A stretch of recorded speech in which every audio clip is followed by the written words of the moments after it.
नमस्कार दोस्तों, अभिवादन स्वीकार करें पीडब्ल्यू वल्ली आईएएस की तरफ से, लोकेश त्रिपाठी की तरफ से।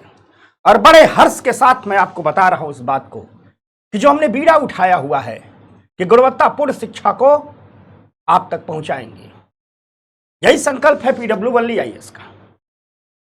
उसी कड़ी में, उसी श्रृंखला में हम आपके सामने इस क्लास को लेकर के आ रहे हैं। इस श्रृंखला में हम आपको 11वीं और 12वीं की एनसीईआरटी को एक एक चैप्टर पढ़ाएंगे, फिर आपको किताबें पढ़ाना शुरू करेंगे। यह इकोनॉमी के साथ साथ हर सब्जेक्ट में यह किया जाएगा। अगर हम 11वीं और 12वीं के एनसीईआरटी की बात करें तो हम 11वीं के एनसीईआरटी के एक एक चैप्टर को पढ़ाएंगे और 12वीं में 2 एनसीईआरटी है, माइक्रो इकोनॉमी और माइक्रो इकोनॉमी, जिसमें माइक्रो इकोनॉमी को पढ़ाएंगे, माइक्रो नहीं पढ़ाएंगे। दरअसल यूपीएससी का जो पूरा का पूरा सिलेबस है वह माइक्रो इकोनॉमी की ओर ही घूमता है, पूर्णतः वो माइक्रो इकोनॉमी ही है। हम ये भी आपको पहले से ही बता दे रहे हैं कि हम 11वीं और 12वीं की शुरुआत क्यों कर रहे हैं। दरअसल 11वीं की एनसीईआरटी पूरी और 12वीं की एक एनसीईआरटी, 12वीं में 2 एनसीईआरटी है जिसमें एक एनसीईआरटी, अगर इन दोनों को मिला दिया जाए तो यूपीएससी का जो सिलेबस है इकोनॉमी का, इसकी आधारभूत समझ इन्हीं एनसीईआरटी से बन जाती है। वस्तुतः सिलेबस ही यही है, बस हमें थोड़ा इनके और विस्तार और गहराई में उतरने की जरूरत है। तो हम 2 स्टेप में काम करेंगे। पहले हम 11वीं और 12वीं के एनसीईआरटी के, मैं शुरू में ही बोल दे रहा हूं, 11वीं के एनसीईआरटी और 12वीं में 2 एनसीईआरटी है जिसमें एक एनसीईआरटी, हम बहुत विस्तार से, ठहराव से, गहराई से हर एक कॉन्सेप्ट को खोलते हुए आपको समझाएंगे ताकि आपकी समझ की एक मुकम्मल नींव तैयार कर सके हम, विशेष करके इकोनॉमी जैसे विषय में। यह भारत का सर्वाधिक ना समझे जाने वाला विषय है, जिसे सर्वाधिक ना समझने की कोशिश की गई है, जबकि इस विषय को सर्वाधिक समझने की जरूरत है। क्योंकि अगर हम यूपीएससी एग्जाम के नजरिए से इस विषय को देखें तो हर साल इस विषय से पूछे जाने वाले सवालों का दायरा बढ़ता जा रहा है। प्रीलिम्स में भी, मेंस में भी और इंटरव्यू में तो 90% सवाल आर्थिक समझ के ही होते हैं। एक सिविल सर्वेंट से जितनी चीजों की उम्मीद की जाती है उनमें सर्वाधिक उम्मीद इस बात की जाती है कि आर्थिक मुद्दों पर उसकी समझ कैसी है, क्योंकि समाज, राष्ट्र, व्यक्ति और दुनिया की सभी समस्याओं का तकरीबन मुकम्मल समाधान अर्थव्यवस्था में छुपा होता है। मैं सभी इसलिए कह रहा हूं क्योंकि यहां सभी मतलब 99% है। आप गौर से देखिए, आपका जीवन हो, आपका परिवार हो, आपका समाज हो, आपका राष्ट्र हो, या हम तो वसुधैव कुटुंबकम को मानने वाले लोग हैं, पूरी दुनिया हो, सभी अर्थात 99% समस्याओं का समाधान आर्थिक समझ में छुपा हुआ होता है, अर्थव्यवस्था में छुपा हुआ होता है। इसलिए सिविल सर्वेंट से यूपीएससी हमेशा उम्मीद करती है कि उसके पास अर्थव्यवस्था की एक मुकम्मल समझ होगी। और अर्थव्यवस्था की मुकम्मल समझ अगर हमें बनानी है तो हमें पहले बेस के रूप में एनसीईआरटी इकोनॉमी को समझना होगा। उसके बाद हम आपको भारत की स्टैंडर्ड किताब की ओर ले चलेंगे, उन किताबों को की ओर ले चलेंगे जो पूरे इंडिया में जिनकी एक मुकम्मल पहचान है, जो पूरे इंडिया में पढ़ा जाता है। अंग्रेजी की किताबें भी है, उसे हम हिंदी में ट्रांसलेट करके आपको इसी हिंदी के मंच पर पढ़ाएंगे। 2 बात याद रखिएगा, अगर हम इकोनॉमी के बारे में कहें, इकोनॉमी सिलेबस के बारे में कहें तो 2 बातें याद रखिएगा। कितना खूबसूरती से, कितने करीने से इस सिलेबस को यूपीएससी ने समझाया है। आप अपने प्राचीन भारत में एक नारा दिया जाता था, हमारी संस्कृति में, हमारे ग्रंथों में एक नारा दिया जाता था, सर्वे भवन्ति सुखिनः सर्वे सन्तु निरामया। सभी लोग सुखी होने चाहिए, सभी लोग स्वस्थ होने चाहिए।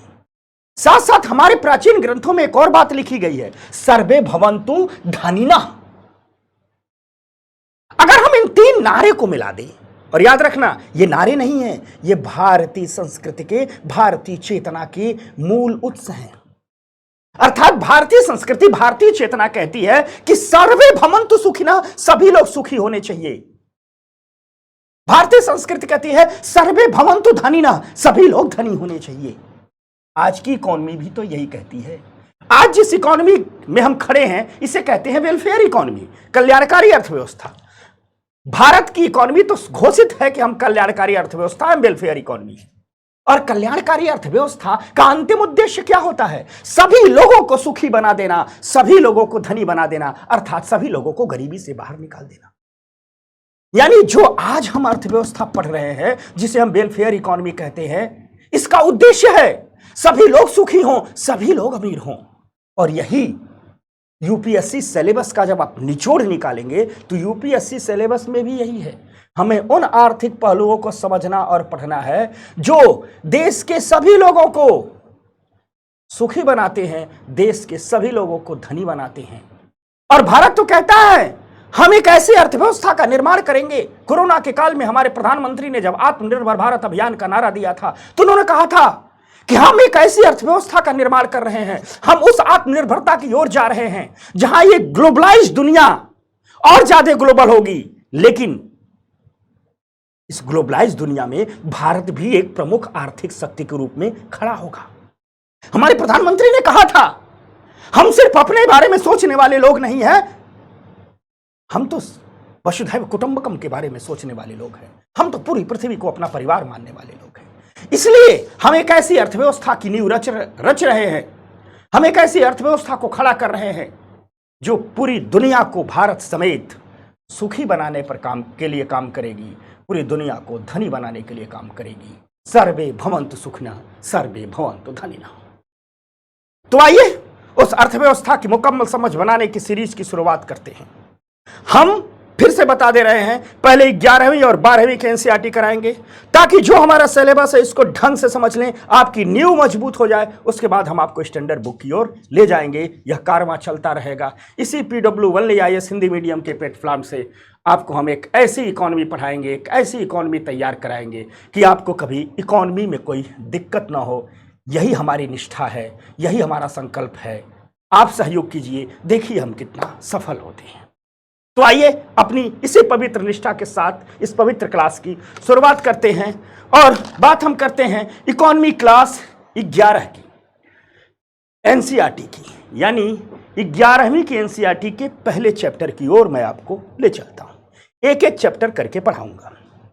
तो पहला चैप्टर जो है 11वीं की एनसीईआरटी का, चैप्टर 1, चैप्टर 2, चैप्टर 3, चैप्टर 4, ऐसे ढेर सारे चैप्टर मिलेंगे, जिसमें पहला चैप्टर है जिसका नाम है स्वतंत्रता की पूर्व संध्या पर, स्वतंत्रता की पूर्व संध्या पर भारतीय अर्थव्यवस्था। अर्थात जब हमारा देश आजाद हुआ उस समय इकोनॉमी के हालात क्या थे, पहले इसको समझेंगे। एनसीईआरटी बात यहीं से शुरू करती है। आप कहोगे एनसीईआरटी बात यहीं से क्यों शुरू करती है, हम इसको क्यों समझेंगे? तो याद रखिएगा, अर्थव्यवस्थाएं शून्य में नहीं आती हैं। आज जो हमारी अर्थव्यवस्था वो शून्य में नहीं आई है। आजादी के बाद से इस अर्थव्यवस्था को बहुत करीने से सजाया गया है। ये सच है, इसमें कई गलतियां हुई हैं, कई नकारात्मक चीजें रही हैं, लेकिन फिर भी बड़े करीने से सजाया गया है। जो हमारी आज की अर्थव्यवस्था है पिछले 70 साल की अर्थव्यवस्था का क्रमशः विकास का परिणाम है, अच्छाइयों के भी विकास का, और अगर कहीं कुछ नकारात्मक तत्व 2-4% है तो उनके भी विकास का परिणाम है। यानी आज की अर्थव्यवस्था की मुकम्मल समझ हमें बनानी होगी तो हमें एक बार तो देखना होगा कि जब भारत आजाद हुआ, जब भारत को स्वतंत्रता मिली, उसकी पूर्व संध्या पर भारत की अर्थव्यवस्था कैसी थी। अंग्रेजों ने हमें जो सौंपा, जो देश सौंपा, वहां इकोनॉमी किस हालात में थी। तो एक बार हमें स्वतंत्रता की पहले की अर्थव्यवस्था को, अर्थात स्वतंत्रता की पूर्व संध्या की अर्थव्यवस्था को समझ लेते हैं। अंग्रेजों ने अर्थव्यवस्था के साथ क्या खेला किया था उसको समझ लेते हैं। फिर देखते हैं कि कैसे भारत को विरासत में जो इकोनॉमी मिलती है उसको भारत आगे लेकर के बढ़ता है। तो सीधी बात अगर किया जाए तो हमें दिखता क्या है कि स्वतंत्रता की पूर्व संध्या पर जो भारतीय अर्थव्यवस्था थी वह बहुत खराब स्थिति में थी, बहुत ही खराब स्थिति में थी। क्यों कहोगे, क्यों खराब स्थिति में थी? तो जो ब्रिटिश औपनिवेशिक शासन था, जो भारत में अंग्रेजों का शासन था, उसका एकमात्र उद्देश्य यही था देश को ग्रेट ब्रिटेन के अपने तेजी से बढ़ते हुए आधुनिक औद्योगिक आधार के लिए कच्चे माल के आपूर्तिकर्ता के रूप में इस्तेमाल करना। यानी एनसीईआरटी कह रही है कि जब हम आजाद हो रहे थे उस दौर में स्वतंत्रता की पूर्व संध्या पर भारत की अर्थव्यवस्था बहुत खराब थी। खराब इसलिए थी क्योंकि जो हमारे यहां ब्रिटिश शासन था, उस ब्रिटिश शासन का एकमात्र उद्देश्य यही था कि ब्रिटेन में जो आधुनिक उद्योगों का विकास हो रहा है, जो आधुनिक औद्योगिकरण हो रहा है, उसके विकास के लिए उसके मजबूत आधारों के निर्माण के लिए भारत को कच्चे माल के आपूर्तिकर्ता के रूप में विकसित कर दिया जाए। यह कैसे कर दिया जाए, थोड़ा इसको मैं खोल के समझाता हूं। आइए थोड़ी सी बात करता हूं। यह है ब्रिटेन, यह है ब्रिटेन, ठीक, यह है ब्रिटेन, ठीक। मैं नक्शा, ये प्योर नक्शा नहीं बना रहा हूं, सिर्फ समझाने के लिए आपको कुछ ग्राफ चित्र का इस्तेमाल कर रहा हूं। यह है भारत, ठीक, यह है इंडिया, ठीक। ब्रिटेन में हो गई औद्योगिक क्रांति। ब्रिटेन, अब थोड़ा इस ब्रिटेन को नीचे बना देते हैं। यह मान लीजिए ब्रिटेन है, ये ब्रिटेन है। ब्रिटेन में हो गई औद्योगिक क्रांति, औद्योगिक क्रांति, ठीक। और इस औद्योगिक क्रांति का परिणाम हुआ कि ब्रिटेन में बड़ी बड़ी फैक्ट्रियां, बड़ी बड़ी इंडस्ट्रियां, यानी आधुनिक उद्योगों की स्थापना हो गई। वे उद्योग जो बड़े बड़े मशीनों से संचालित हो रहे थे, यानी ब्रिटेन में बड़े बड़े उद्योग लगे, बड़े बड़े उद्योग लगे, ब्रिटेन में बड़े बड़े उद्योग लगे, ठीक। अब बड़ी बड़ी मशीनें लगी, खूब ढेर सारा उत्पादन हो रहा था। तो आप कहोगे इसका भारत से क्या लेना देना है? अरे भारत की पूरी की गुलामी की कहानी ही इन ब्रिटिश उद्योगों के विकास से जुड़ी हुई है। दरअसल एक बार उद्योग तो लग गए, बड़ी मशीनें तो लग गई, बड़ी मशीनें तो लग गई, लेकिन दिक्कत थी दो। ब्रिटेन का क्षेत्रफल बहुत छोटा था और इन मशीनों को जनसंख्या बहुत कम थी। समझना, क्षेत्र छोटा, जनसंख्या कम थी। तो इन मशीनों को जो कच्चा माल चाहिए था, जो मशीनों को जो कच्चा माल चाहिए था, मान लीजिए सबसे पहले यहां कपड़ा उद्योग का खूब विकास हुआ, बड़ी बड़ी कपड़ा मिलें लगी। तो इन बड़ी बड़ी मशीनें जो कपड़ा मिले हैं, बड़ा कपड़ा बना रही है, तो कपास कहां से मिलेगा? ब्रिटेन का क्षेत्रफल इतना अधिक नहीं था, इसकी कुव्वत इतना अधिक नहीं थी कि इन मशीनों के लिए पर्याप्त मात्रा में, अगर हम कपास की ही बात करें या अगर हम कपास की बात करें तो इन मशीनों के लिए कपास ही कच्चा माल था। तो ब्रिटेन की इतनी औकात नहीं थी कि इन मशीनों के लिए कच्चे माल की व्यवस्था करें। अगर कपड़ा मिलों का उदाहरण लें तो इन बड़ी बड़ी मशीनों के लिए कपास नाम के इस कच्चे माल का उत्पादन ब्रिटेन कर पाए, यह संभव नहीं था। यानी मशीनें तो इन्होंने बना लिया, टेक्नोलॉजी तो ला लिया, मशीनें खड़ा कर लिया, बड़ा निवेश डाल दिया, लेकिन अगर इन्हें बड़े मात्रा में कच्चे माल की सप्लाई नहीं होती, जैसे मान लो बड़ी बड़ी कपड़ा मिले हैं, अगर इन्हें बड़े मात्रा में कपास की सप्लाई नहीं होती तो ये मशीनें चल नहीं पाती, उद्योग चल नहीं पाते, पूरा का पूरा उद्योग ध्वस्त हो जाता और ब्रिटेन की औद्योगिक क्रांति ठुस हो जाती। समझना बात को। मशीनें लगा दिया, पैसा लगा दिया, पूंजी लगा दिया, आधुनिक तकनीकी की खोज कर ली, बड़ी बड़ी महान खोजें की इन्होंने, लेकिन क्षेत्रफल इतना बड़ा नहीं था कि कच्चा माल ला पाए। सबसे पहले औद्योगिकरण ब्रिटेन में कपड़े का हुआ, इतना बड़ा ब्रिटेन का क्षेत्रफल नहीं था कि कपास की सप्लाई कर पाए। समस्या नंबर 1 तो ये थी, यानी पहली समस्या ये थी प्रॉब्लम नंबर 1, कच्चे माल की। दूसरी एक और प्रॉब्लम थी, यह बड़ी मशीनें इन कच्चे मालों से जो तैयार वस्तुएं करती थी, जो वस्तुएं तैयार करती थी, या कहिए तैयार माल, तैयार वस्तुएं, या कहिए तैयार माल,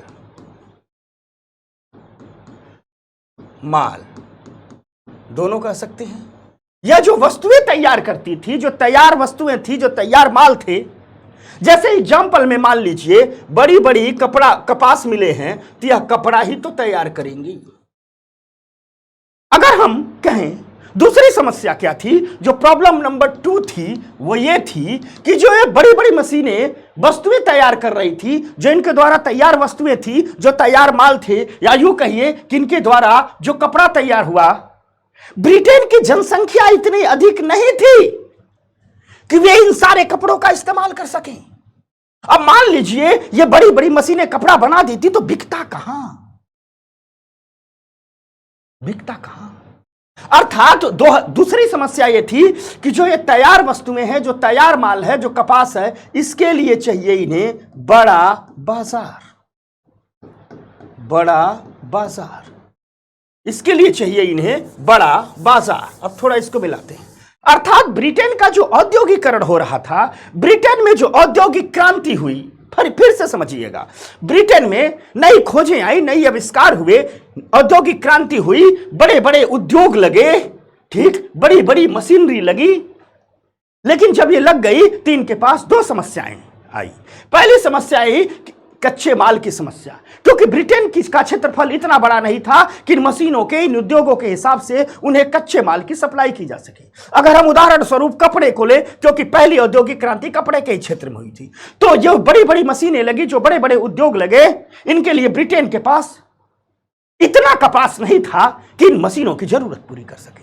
दूसरी समस्या यह हुई कि जो बड़े बड़े उद्योग, बड़ी बड़ी मशीनें जो तैयार वस्तुएं तैयार कर रही थी,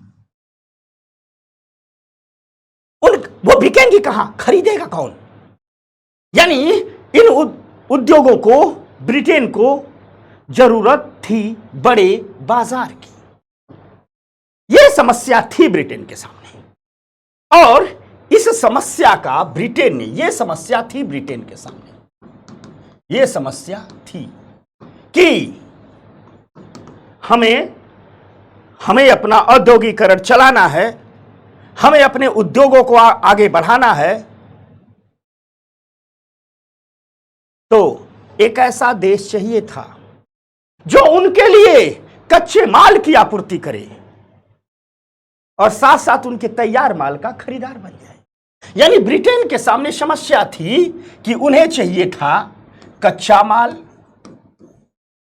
माल, और दूसरा चीज एक बड़ा बाजार, एक बड़ा बाजार जो उनके तैयार माल को खरीद सके। अगर ब्रिटेन इस समस्या का समाधान नहीं करता तो उसका औद्योगिकरण आगे नहीं बढ़ पाता। सिर्फ आप मशीन लगा लीजिए, बड़े उद्योग बना लीजिए, और उन मशीनों के लिए आपके पास कच्चा माल न हो, साथ साथ में मशीनें जो वस्तुएं बनाएं उनके खरीदार न हो, तो क्या आपका औद्योगिकरण, आपका मशीनीकरण चल पाएगा? जी नहीं, कभी नहीं चल पाएगा। ब्रिटेन इस बड़ी समस्या से जूझ रहा था। उसे एक ऐसा देश चाहिए था जो उसके लिए कच्चे माल का सप्लायर बन सके और साथ साथ खरीदार माल का, तैयार माल का खरीदार बन जाए। इस समस्या का समाधान उन्होंने भारत में किया। उन्होंने इंडिया पर अधिकार किया।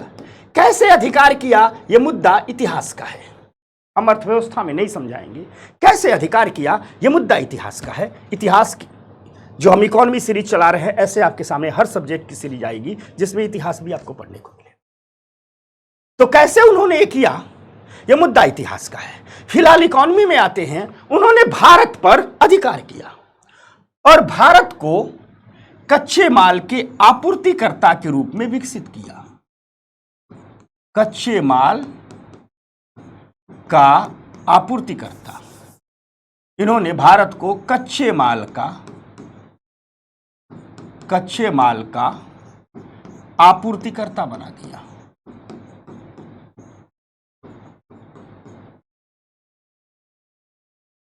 जैसे मान लीजिए ये ब्रिटेन है, तो अब जब अंग्रेजों ने अधिकार कर लिया तो भारत से, हम एग्जाम्पल ले रहे हैं वही कपास वाला, भारत से वे लोग कपास की खेती करवाते थे, कच्चे कपास को खरीद करके ब्रिटेन ले जाते थे, और ब्रिटेन जब ले गए उस कपास से अपने उद्योगों में कपड़ा तैयार किया, कपड़ा अर्थात माल तैयार कर लिया। ठीक, अब दूसरा उन्होंने क्या किया भारत के साथ, भारत को एक ऐसी मंडी में तब्दील कर दिया जो कच्चा माल ब्रिटेन को देता हो और साथ साथ जो तैयार माल है उसको खरीदता हो,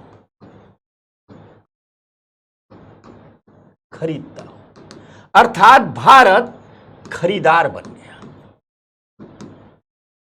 बस यही है भारतीय इतिहास की कहानी। पूरा का पूरा जो ब्रिटिश शासन था ना, वो इसीलिए था। कहते हैं अंग्रेज इस देश में व्यापारी बन के आए, व्यापारी बन के रहे, और एक समय आया जब लगा कि व्यापार डूब जाएगा, राष्ट्रीय आंदोलन इतनी तेज हुआ कि उनके आर्थिक हितों पर चोट पहुंचने लगी, तो देश छोड़ के भाग गए। वो व्यापारी ही बने रहे। बस जब तक ये संतुलन उनके पक्ष में रहा, वो चैन सुकून से रहे। उन्होंने पूरे भारत को अपनी अर्थव्यवस्था के विकास के लिए भारतीय अर्थव्यवस्था का इस्तेमाल कर लिया। अंग्रेज भारत में और कुछ नहीं कर रहे थे। अपने देश की अर्थव्यवस्था विकसित हो, ब्रिटेन की अर्थव्यवस्था विकसित हो, ब्रिटेन का औद्योगिकरण विकसित हो, इसके लिए उन्होंने भारतीय अर्थव्यवस्था का अपने हित में इस्तेमाल कर लिया। बदले में भारत को कुछ नहीं मिला। मिली भूखमरी, मिली अकाल, मिली गरीबी, बदले में कुछ नहीं मिला। चूस के छोड़ दिया उन्होंने इस देश को।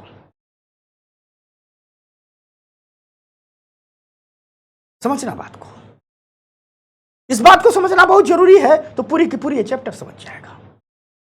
आप देखते होंगे पूरा का पूरा ब्रिटिश शासन के विजय और विकास और विस्तार का जो इतिहास है, जैसे जैसे औद्योगिकरण तेजी से बढ़ता है, डिमांड बढ़ती है, यहां पर विस्तार बढ़ते जाता है,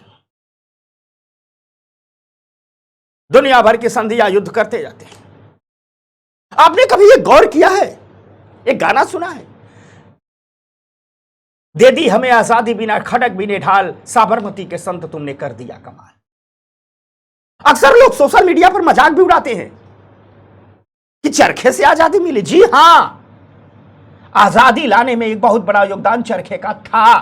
आजादी तो असंख्य प्रयासों से मिली, असंख्य प्रयासों से मिली। किसी एक व्यक्ति के प्रयास से आजादी नहीं मिली। इतने ज्यादा असंख्य प्रयास हैं, इतने लोगों के प्रयास हैं कि हजारों मुख से एक साथ भी अगर उनके प्रयासों का वर्णन किया जाए तो समाप्त नहीं हो सकता।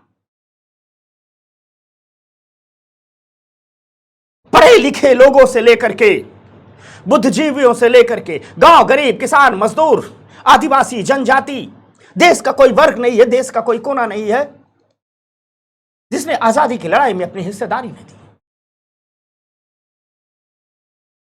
कोई ये दावा नहीं कर सकता है कि हम ही ने किया, नहीं, सबने किया। हर पंथ, हर मजहब, हर जाति, हर धर्म, हर क्षेत्र के लोगों ने किया, हर वर्ग के लोगों ने किया। मैं बार बार कहता हूं कि अगर मेरे पास एक साथ बोलने के लिए सहस्त्रों मुख आ जाए तो भी उन सूरवीरों की गौरव गाथा का वर्णन मैं नहीं कर सकता। लेकिन एक चीज गौर किया है आप लोगों ने, गांधी के आंदोलनों में बहिष्कार की बात क्यों की जाती थी? गांधी के आंदोलनों में जब कोई आंदोलनकारी जुड़ता था तो चरखे की बात क्यों की जाती थी? गांधी हमेशा क्यों कहते थे कि आपको राष्ट्रीय आंदोलन करना है, आप नहीं लड़ सकते हैं तो अपने पहनने के हिस्से का कपड़ा ही बुन लीजिए। क्यों? क्योंकि जो पूरा का पूरा ब्रिटेन का अधिकार था वो एक व्यापार था। लंकाशायर और मैनचेस्टर दो शहर हैं ब्रिटेन के जहां कपड़े के उद्योगपति फल फूल रहे थे। उन उद्योगपतियों के हितों को पूरा करने के लिए ब्रिटिश सरकार भारत पर अपनी पकड़ को मजबूत हमेशा रखती थी ताकि भारत को तैयार माल, कच्चे माल के आपूर्तिकर्ता के रूप में विकसित किया जाए। अगर हम कपास का उदाहरण लें तो कपास का सप्लायर बनाया जाए और ब्रिटेन से जो खरीदे गए, ब्रिटेन में बनाए गए जो तैयार माल है, कपड़े हैं, उनका खरीदार के रूप में विकसित किया। गांधी ने इस नब्ज को पकड़ ली थी। कहते हैं ना कि गांधी संतों में राजनेता और राजनेताओं में संत हैं, तो जी हां, जब संतों के बीच रहते थे तो राजनेता बन जाते थे, राजनीतिज्ञों के बीच जाते थे तो संत बन जाते थे ताकि सबको आसानी से समझ लें। इस बात को गांधी ने बहुत आसानी से समझ लिया था। गांधी ने कहा था कि बिना खून बहाए ही हम तुम्हें चोट देंगे। हर व्यक्ति फांसी के फंदे पर झूल नहीं सकता है, तो गांधी ने कहा था कोई जरूरत नहीं है, अपने घर में अगर तुम चरखा काट लेते हो, अपने हिस्से का कपड़ा बुन लेते हो, तो तुम भी देश की आजादी लड़ाई लड़ रहे हो। कैसे? अगर देश का हर व्यक्ति अपने हिस्से का कपड़ा बुनने लगेगा, ठीक, लोकल स्तर पर रुई और धागे से कपड़ा बुनने लगेगा, तो यहां से कपास जाएगा नहीं, उद्योगों में बनेगा नहीं, इन ब्रिटेन के उद्योगपतियों का तैयार माल भारत में बिकेगा नहीं। मान लीजिए जब ज्यादा से ज्यादा लोग तेजी से अपना पहनने के लिए कपड़ा बुनने लगेंगे तो लोग कपड़े की दुकानों पर कपड़ा कम खरीदेंगे, और जब कपड़े की दुकानों पर कपड़ा कम खरीदेंगे तो ब्रिटेन के उद्योगपतियों को नुकसान होगा, और जब नुकसान होगा तो ब्रिटेन के उद्योगपति कहेंगे ब्रिटिश सरकार से कि भारतीय जो मांग कर रहे हैं, जो छूट मांग रहे हैं, जो रियायत मांग रहे हैं, उन्हें दे दो। इसलिए गांधी स्टेप वाइज आंदोलन करते थे। गांधी लगातार मूवमेंट नहीं करते थे, गांधी लोगों को जगाते थे। गांधी कहते थे कुछ नहीं, आओ ना इधर आओ, तो बोलते थे बापू क्या करें, क्या कुछ नहीं करना, तुम भी आजादी की लड़ाई लड़ रहे हो। तो नौजवान पूछता था बापू कैसे, बोलते थे चरखा काटो, सूत काटो, कपड़ा पहनो। इससे क्या किया, गांधी ने पूरे भारत को जोड़ दिया। उस जमाने में घर की महिलाएं बहुत बाहर नहीं निकलती हैं। अब मान लो उस जमाने में कोई महिला भी चाहती होगी हम भी आजादी की लड़ाई लड़ें, तो गांधी ने कहा कोई बात नहीं बिटिया, तुम सूत काटो ना, तुम भी आजादी की लड़ाई लड़ रही हो। सच में उस महिला ने जो सूत काटा, उससे लोग जो कपड़े पहने, इससे कपड़े की डिमांड कम हो गई, ब्रिटेन के आर्थिक हितों को चोट पहुंची, नुकसान पहुंचा। और उस समय जब कोई आंदोलन हुआ तो उस आंदोलन का प्रत्युत्तर ही अच्छे से ब्रिटेन नहीं दे पाता था। इसलिए गांधी के आंदोलनों में अंग्रेज अक्सर फंस जाया करते थे, क्योंकि गांधी ने कहा था एक साथ कई हितों पर चोट करनी है। इनका मेन उद्देश्य है व्यापारी बन के आना, व्यापारी बन के रहना, व्यापार करना, भारत का आर्थिक शोषण करना। इनके इसी आर्थिक हितों पर चोट पहुंचाई। इसलिए गांधी बार बार अपने आंदोलनों में बहिष्कार की बात करते हैं, गांधी बार बार स्वदेशी की बात करते हैं। गांधी कहते हैं स्वदेशी उत्पादन करो, स्वदेशी उपभोग करो, अपने अपने हिस्से की रोटी का उत्पादन करो, खरीदार कम से कम बनो। क्योंकि जब व्यक्ति खरीदार कम से कम बन जाएगा तो ब्रिटिश शासन चाहता क्या था कि हमारे द्वारा तैयार वस्तुएं खरीदें, उसके आर्थिक हितों को चोट पहुंचती। यह कहानी बड़ी लंबी है, राष्ट्रीय आंदोलनों की कहानी है, लेकिन यहां से जुड़ती है तो हम बताते हैं। हम जब एनसीईआरटी पढ़ेंगे तो जो टॉपिकों को खोलेंगे, विस्तार करेंगे, ठहराव के साथ गहराई की ओर उतरेंगे। यानी कुल मिला जुला करके बात सिर्फ इतनी निकली कि जो ब्रिटिश स्वतंत्रता की पूर्व संध्या पर जो भारतीय अर्थव्यवस्था थी वो ठीक ठाक हालात में नहीं थी, क्योंकि जो हमारे यहां औपनिवेशिक शासन था, उस औपनिवेशिक शासन का एकमात्र उद्देश्य था देश को ग्रेट ब्रिटेन के अपने तेजी से बढ़ते आधुनिक औद्योगिक आधार के लिए कच्चे माल के आपूर्तिकर्ता के रूप में उपयोग करना। ब्रिटेन का उद्योग बढ़ेगा, वो तब बढ़ेगा जब भारत रॉ मटेरियल की सप्लाई करेगा और बाद में तैयार माल को खरीदेगा। और इन्हीं सब का परिणाम था ठीक कि भारत की अर्थव्यवस्था बहुत खराब स्थिति में थी। यह एक लाइन में अगर कहा जाए तो स्वतंत्रता की पूर्व संध्या पर भारतीय अर्थव्यवस्था के हालात नहीं थे, बहुत खराब अर्थव्यवस्था थी, बहुत दयनीय स्थितियों में हम लोग। क्योंकि फिर से मैं कह रहा हूं, अंग्रेजों ने भारत को एक मंडी के रूप में इस्तेमाल किया, एक ऐसी मंडी जो कच्चे माल की सप्लायर हो और तैयार वस्तुओं की खरीदार हो। बस इस फार्मूले को अपने दिमाग में रखिएगा। अब थोड़ी बात आगे करते हैं, ठीक। अब जब हम इस कॉन्सेप्ट को याद रखिएगा, इसी कॉन्सेप्ट को पकड़े रहिएगा इस पूरे चैप्टर में। ये अंग्रेजों की नजर में भारत एक देश नहीं, एक मंडी थी जो उनके ब्रिटेन के उद्योगों के लिए कच्चा माल बनाती थी और वहां से बने तैयार माल को खरीदती थी। इस कॉन्सेप्ट को पकड़े रहिएगा पूरे चैप्टर में। अब अगर थोड़ा सा हम एक झलक देखें कि अंग्रेजों के आने के पहले हमारी अर्थव्यवस्था क्या थी, जब अंग्रेज हम पर अधिकार नहीं किए तो उसके पहले हमारी अर्थव्यवस्था क्या थी, तो बड़ा सुकून भरी बातें मिलेंगी यहां कि ब्रिटिश शासन के आगमन से पहले भारत की एक स्वतंत्र अर्थव्यवस्था थी, फ्री अर्थव्यवस्था थी। किसी दबाव में अर्थव्यवस्था काम नहीं कर रही थी। दबाव का मतलब यह है कि यहां हर आर्थिक पक्ष को अपना पूर्णतः विकास करने की छूट थी, आजादी थी। जो भारत की अर्थव्यवस्था की बात की जाए तो जो कृषि थी, कृषि आजीविका का मुख्य स्रोत थी। देश के लोगों का जीवन यापन करने का जो मुख्य स्रोत थी कृषि थी, लेकिन अन्य स्रोत भी थे। यह सच है कि ढेर सारे लोग कृषि पर आधारित थे। इन सब के बावजूद देश की अर्थव्यवस्था में विभिन्न प्रकार की विनिर्माण गतिविधियां चलती रहती थी, विभिन्न प्रकार की मैन्युफैक्चरिंग एक्टिविटीज चलती रहती थी। हाथ से बनाए गए हुनर पर हुनर पर आधारित छोटे छोटे उद्योग चलते रहते थे। यानी भारत की अर्थव्यवस्था किसी मामले में दुनिया की किसी देश की अर्थव्यवस्था से कमजोर नहीं थी, बल्कि कई मामलों में आंकड़े बताते हैं कि भारत की अर्थव्यवस्था दुनिया की सर्वश्रेष्ठ अर्थव्यवस्थाओं में से एक थी।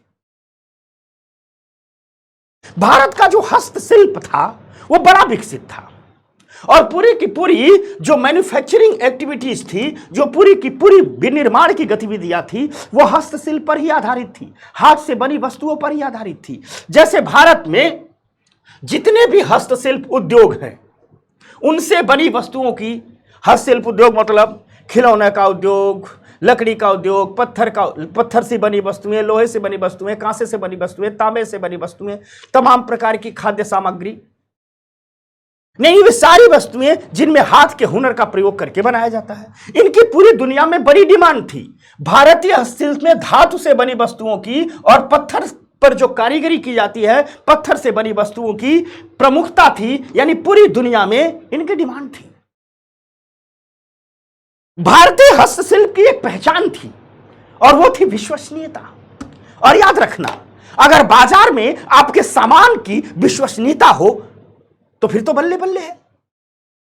पूरी दुनिया में एक बात मुहावरे में प्रचलित थी कि जो भारतीय हस्तशिल्प में, यानी भारत के लोग अपने वस्तुओं को बनाने में जो सामग्री का इस्तेमाल करते हैं, उसकी गुणवत्ता बहुत उत्कृष्ट होती है। जैसे आजकल हम कहते हैं ना, चीनी माल है, खराब हो जाएगा। यानी चीन के लोग वस्तुओं बनाने में जिस सामग्री का इस्तेमाल करते हैं, वो घटिया स्तर की होती है।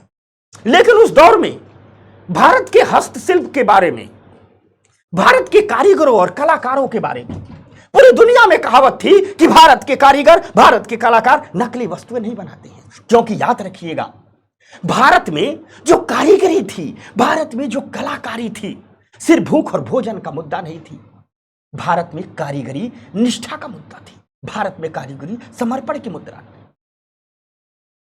जब कोई कलाकार पत्थर पर पच्चीकारी करने के लिए छेनी और हथौड़ी उठाता था, तो पहले उस छेनी और हथौड़ी की पूजा करता था। आज की दुनिया के लोग हंसते हैं आज की दुनिया के लोग कि अरे ये तो मूर्ख है, मूर्ख कलाकार है, पत्थर पर कुछ काम करने के लिए छेनी हथौड़ी उठा रहा है तो उसकी पूजा कर रहा है। कुम्हार को लोग कहते थे मूर्ख है, ये तो मिट्टी के बर्तन बना रहा है तो उसकी पूजा कर रहा है। जी नहीं, यही तो मेन चीज थी। दरअसल वो जो अपनी छेनी हथौड़ी के आगे, अपने मिट्टी के चाक के आगे, या लोहार अपनी भट्ठी के आगे, या कोई भी हस्तशिल्प से जुड़ा हुआ व्यक्ति जिन भी औजारों का निर्माण करता था, उसके आगे जब सर नवाता था तो उसे अपनी संपूर्ण नैतिकता सौंप देता था कि जो हम काम कर रहे हैं वह काम नहीं, वह पूजा है, उपासना है, प्रार्थना है। अर्थात मेरे लिए मेरा काम उतना ही महत्वपूर्ण है, मेरे लिए मेरा काम उतना ही पवित्र है जितनी पवित्र आराधना होती है, जितनी पवित्र प्रार्थना होती है, जितनी पवित्र पूजा होती है, जितनी पवित्र नमाज होती है। आप गौर से सोचिए, कोई भी कलाकार या कोई भी काम जब इतनी निष्ठा से करेगा, कोई भी काम जब इतनी निष्ठा से किया जाएगा, किसी काम में जब पवित्रता के मापदंड रखे जाएंगे, तो जो वस्तुएं बनेगी वो कितनी शानदार हो। आप देखे होंगे भारत में हर हस्तशिल्प के औजारों की पूजा होती है।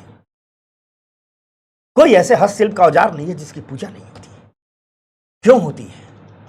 क्योंकि यह बताता था कि अपने काम के प्रति भारतीय कलाकारों का समर्पण कितना था।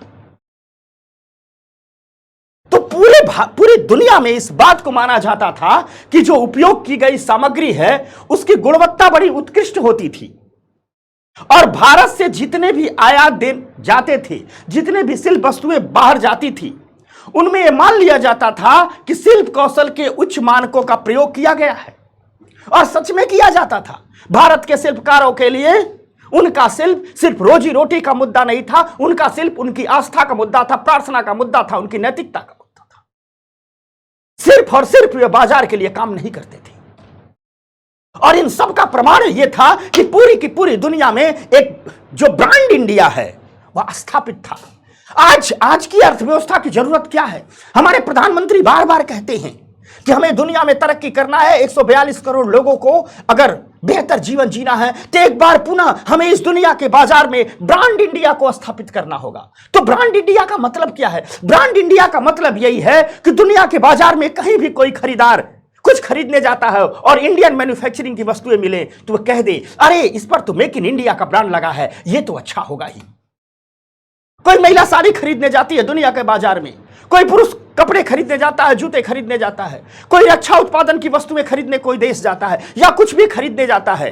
हमारा ब्रांड इंडिया इतना विश्वसनीय होना चाहिए कि पूरी की पूरी दुनिया के बाजार में जहां मेक इन इंडिया का लोगो देखे वो कहे, अरे इसे खरीद लो, तो असली होगा ही। आज की हमारी समस्त समस्याओं का समाधान है। हमें 142 करोड़ लोगों को एक बेहतर जिंदगी देनी है, एक बेहतर दुनिया देनी है, हर हाथ को काम देना है, बच्चों के हाथ में पढ़ाई देनी है, बूढ़ों के हाथ में दवाई देनी है और युवाओं के हाथ में कमाई देनी है। तो हमें कुछ नहीं करना होगा, हमें भारत से लेकर के पूरी दुनिया में ब्रांड इंडिया को स्थापित करना होगा। सोचो कितनी गौर वाली बात है। अगर ब्रांड इंडिया स्थापित हो जाए तो ढेर सारी डिमांड हो जाएगी, ढेर सारी वस्तुओं का निर्यात हो जाने लगेगा, मार्केट खूब बढ़ेगा, लोगों को काम मिलेगा, रोजगार मिलेगा, सबके पास पैसा आएगा, सर्वे भवन्तु धनिनः का उद्देश्य पूरा हो जाएगा। गरीबी से मुक्त यह देश हो, यही तो उद्देश्य।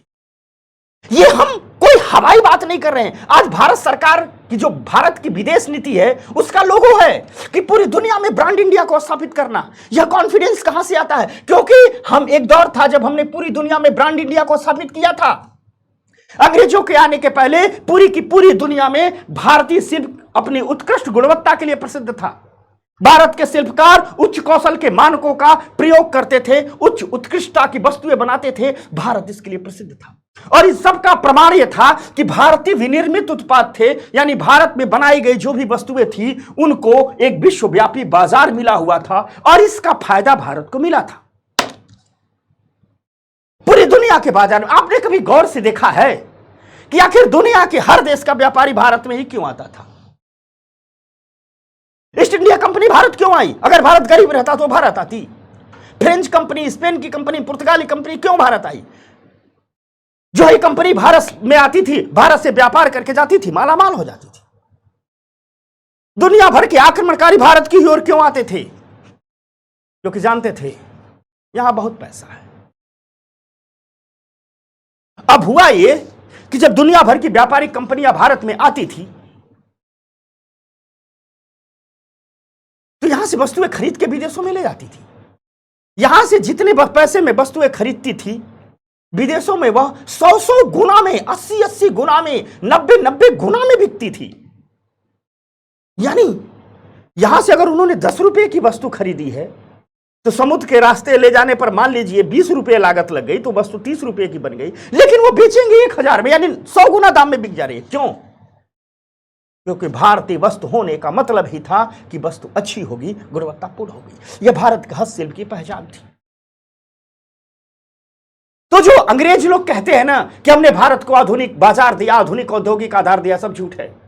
उनके आने के पहले भारत का औद्योगिक आधार बहुत मजबूत था, बल्कि अंग्रेजों ने इन सभी चीजों की लय और ताल ही तोड़ करके रख दी। अर्थात बात कुल यह निकल करके आई कि अंग्रेजों के आने के पहले भारत की अर्थव्यवस्था ठीक ठाक स्थिति में थी, स्वतंत्र अर्थव्यवस्था थी, कृषि आजीविका का मुख्य स्रोत था, लेकिन अन्य मैन्युफैक्चरिंग एक्टिविटी चलती थी और भारतीय हस्तशिल्प की विदेशों में बड़ी मांग थी। इसलिए बड़ी मांग थी क्योंकि भारत के शिल्पी अपनी वस्तुओं के निर्माण में उच्च कौशल मानकों का उपयोग करते थे, सामग्री की उच्च गुणवत्ता का उपयोग करते थे, नकलीपन से बहुत दूर थे और इसलिए भारतीय विनिर्मित उत्पादों के प्रति उनमें एक भरोसा था और इन सब का प्रमाण था कि भारत विनिर्मित उत्पादों की पूरी दुनिया में बड़ी मांग थी। इस पृष्ठभूमि में अंग्रेजों को भारतीय अर्थव्यवस्था मिली थी। अब देखिए उन्होंने इसके साथ किया क्या, तो आगे बढ़ते हैं। ठीक, अब अगली बात हम अध्ययन करेंगे कि ब्रिटिश शासन के तहत कानून आर्थिक विकास, यानी एनसीईआरटी बताती है कि आइए अब हम आपको बताते हैं कि अंग्रेजों को जो विरासत में अर्थव्यवस्था मिली थी उन्होंने इसके साथ क्या किया, अंग्रेजों ने क्या किया। क्योंकि इस चैप्टर को पढ़ने का मूल उद्देश्य यही है कि हम ब्रिटिश शासन के दौरान अर्थव्यवस्था को समझ सके स्वतंत्रता की पूर्व संध्या पर एक दिन पहले जो हमें अर्थव्यवस्था विरासत में मिली थी उसको समझ सके, तभी तो हम अगला चैप्टर समझाएंगे कि आजादी के बाद कैसे कैसे नए सिरे से आर्थिक निर्माण किया। अब अगर वही बात कि ब्रिटेन के शासन की अब हम बात करते हैं, तो जो ब्रिटेन के शासन में औपनिवेशिक आर्थिक नीति थी वो भारत के विकास के बजाय ब्रिटेन के घरेलू हितों से अधिक प्रेरित थी। यानी जो भारत में इंडियन आर्थिक नीति का पालन किया जाता था, भारत में इकोनॉमिक पॉलिसी का पालन किया जाता था, वह भारत के हितों से प्रभावित नहीं थी, वह ब्रिटेन के घरेलू हितों से प्रभावित थी। कैसे घरेलू हितों से प्रभावित थी? अर्थात भारत में जो आर्थिक नीति लाई जाती थी उसका उद्देश्य भारत का विकास होना नहीं था, उसका उद्देश्य था ब्रिटेन का विकास होना। और जब उद्देश्य ही था ब्रिटेन का विकास होना, तो ब्रिटेन का विकास हो इस नीयत से अंग्रेजों ने क्या किया, जो आर्थिक नीतियां लाई उस नीतियों ने भारतीय अर्थव्यवस्था की संरचना में एक मौलिक परिवर्तन कर दिया। जो इंडियन इकोनॉमी का स्ट्रक्चर था उसमें एक मौलिक परिवर्तन कर दिया। और मौलिक परिवर्तन यह किया कि भारत देश को कच्चे माल के आपूर्तिकर्ता और ब्रिटेन से तैयार औद्योगिक उत्पादों के उपभोक्ता में बदल दिया। यही तो हमने शुरू में समझा दिया, किसी को पकड़े रहिएगा। यानी जब देश में ब्रिटिश शासन होता है तो जिस इकोनॉमिक पॉलिसी का पालन किया जाता है वह भारत के लिए नहीं थी। याद रखिएगा, किसी देश के आर्थिक विकास में उस देश की आर्थिक नीतियों का बड़ा योगदान होता है। हम आपको पढ़ाएंगे जब अगला चैप्टर कि स्वतंत्रता के बाद जो आर्थिक नीतियां आती हैं, 1956 की औद्योगिक नीति, 1991 की नई आर्थिक सुधारों की नीति, ये सब किसके लिए थी? ये सब भारत के देश के हित के लिए थी। लेकिन अंग्रेज जो आर्थिक नीति लेकर के आए थे वह भारत के फायदे के लिए नहीं लेके आए थे। अंग्रेजी शासन जिस इकोनॉमी पॉलिसी का पालन करता था वो भारत के लिए नहीं करता था, वो करता था किसके लिए? वो ब्रिटेन के लिए करता था। यानी उद्देश्य, भारत इकोनॉमिक पॉलिसी लागू की जा रही है भारत में, उद्देश्य है ब्रिटेन का हित। और जब उद्देश्य ही होगा ब्रिटेन का हित, तो जो भी अर्थव्यवस्था थी जो उनको विरासत में मिली थी, जो चल रही थी, उसकी मौलिक संरचना में परिवर्तन तो करेंगे। और उन्होंने जो आर्थिक नीतियां लाई, ब्रिटिश शासन ने जो आर्थिक नीतियां लाई, उन्होंने भारतीय अर्थव्यवस्था की संरचना में एक ऐसा मौलिक परिवर्तन किया कि पूरे के पूरे इस देश को कच्चे माल के आपूर्तिकर्ता के रूप में बदल दिया और ब्रिटेन से तैयार औद्योगिक उत्पादों के उपभोक्ता के रूप में बदल दिया। यहां हमने यही बात को समझाया था, इस बात को समझाया था कि पूरी की पूरी ब्रिटेन की आर्थिक नीति यही थी कि इंडिया क्या बन जाए, यहां हमने क्या समझाया कि इंडिया क्या बन जाए? कच्चे माल का आपूर्तिकर्ता, और दूसरा ब्रिटेन से तैयार माल का खरीदार। इसीलिए हमने इस बात को आपको ठीक समझा दिया। यानी ब्रिटिश आर्थिक नीतियों में भारतीय अर्थव्यवस्था के साथ जो किया, पहला काम यह किया कि पूरी की पूरी अर्थव्यवस्था की लय और ताल तोड़ दी। अब अर्थव्यवस्था, भारत की अर्थव्यवस्था चलेगी किसके लिए? ब्रिटेन के लिए। काम करेगा भारत किसके लिए? अपने लिए नहीं, ब्रिटेन के लिए। और जब एक देश ही दूसरे देश के लिए काम करेगा तो उस देश के हिस्से में शोषण आएगा, मुफलिसी आएगी, गरीबी आएगी, अकाल आएगा। मैंने कहा यही था, मौलिक संरचना बदल दी। इन सब के अलावा उन्होंने मौलिक संरचना तो बदला ही बदला, भारत को ब्रिटेन के हित में उपयोग आने वाली एक मंडी के रूप में तो बदला ही बदला। ब्रिटिश सरकार ने भारत की राष्ट्रीय और प्रति व्यक्ति आय का अनुमान लगाने का कोई गंभीर प्रयास नहीं किया। कोई प्रयास नहीं किया कि उनके शासन में भारत की राष्ट्रीय आय और प्रति व्यक्ति आय घटी बढ़ी क्या हुआ। हां, कुछ भारतीयों की ओर से प्रयास किए गए। कुछ भारतीय जैसे Dadabhai Naoroji, William Digby, Findlay Shirras, V K Rao, RC. Desai द्वारा नेशनल इनकम को, पर कैपिटा इनकम को मापने के प्रयास किए गए। लेकिन इनके अपने व्यक्तिगत प्रयास थे। ये अपने देश के आर्थिक हालात को समझने की कोशिश कर रहे थे, अपने देश के गरीबी के कारणों को समझने की कोशिश कर रहे थे, इसलिए किया गया। लेकिन सरकार के स्तर पर अंग्रेजों ने कोई गंभीर प्रयास नहीं किया। साथ ही साथ अगर हम बात करें ठीक कि ब्रिटिश शासन ने आखिर इस देश की अर्थव्यवस्था के साथ किया क्या, तो आइए कुछ सेक्टर पर नजर डालते हैं। थोड़ा कृषि सेक्टर को समझते हैं, थोड़ा उद्योग सेक्टर को। तो आइए आपको ब्रिटिश काल की खेती बाड़ी की ओर ले चलते हैं, यानी कृषि की ओर ले चलते हैं। आंकड़े कहते हैं कि भारत की अर्थव्यवस्था एक कृषि प्रधान अर्थव्यवस्था थी, अर्थात एग्रीकल्चर ही सबसे बड़े सेक्टर के रूप में था। तकरीबन देश की 85% आबादी गांव में रहती थी और कृषि से प्रत्यक्ष या अप्रत्यक्ष रूप से आजीविका प्राप्त करती थी। कुछ लोग सीधे खेती किसानी करते थे, प्रत्यक्ष आजीविका प्राप्त करते थे। कुछ लोग खेती किसानी के सपोर्ट में खड़े रहते थे। मान लो कोई कृषि के औजार बना रहा है, हल के फाल बना रहा है, खुरपी हांसिए बना रहा है, तो वह सीधे खेती नहीं कर रहा है, लेकिन खेती के औजार बना रहा है। किसान उससे औजार खरीद रहा है और बदले में उसे अनाज दे रहा है, तो अप्रत्यक्ष रूप से जुड़ा था। तो प्रत्यक्ष और अप्रत्यक्ष रूप से तकरीबन 85% आबादी खेती से जुड़ी थी। अगर ब्रिटिश काल की बात करें तो एग्रीकल्चर टेक्नोलॉजी यानी कृषि प्रौद्योगिकी का स्तर एकदम निम्न था। सिंचाई सुविधाओं की कमी थी, उर्वरकों का नगण्य उपयोग होता था और इन सब का परिणाम हुआ कि ब्रिटिश काल में कृषि उत्पादकता बहुत ही कम थी, प्रोडक्टिविटी बहुत ही कम थी। हां, कृषि क्षेत्रों का विस्तार हुआ, यानी खेती बाड़ी वाले क्षेत्रों का विस्तार हुआ। उसकी वजह थी कि अंग्रेजों ने जंगल काट करके खेत बनाए, क्योंकि लकड़ियों का उन्हें अपने उद्योगों के लिए इस्तेमाल करना था। तो जब जंगल कटे, खेत बने, तो उस पर खेती होने लगी। लेकिन इसका संबंध कोई कृषि के विस्तार से बहुत नहीं है।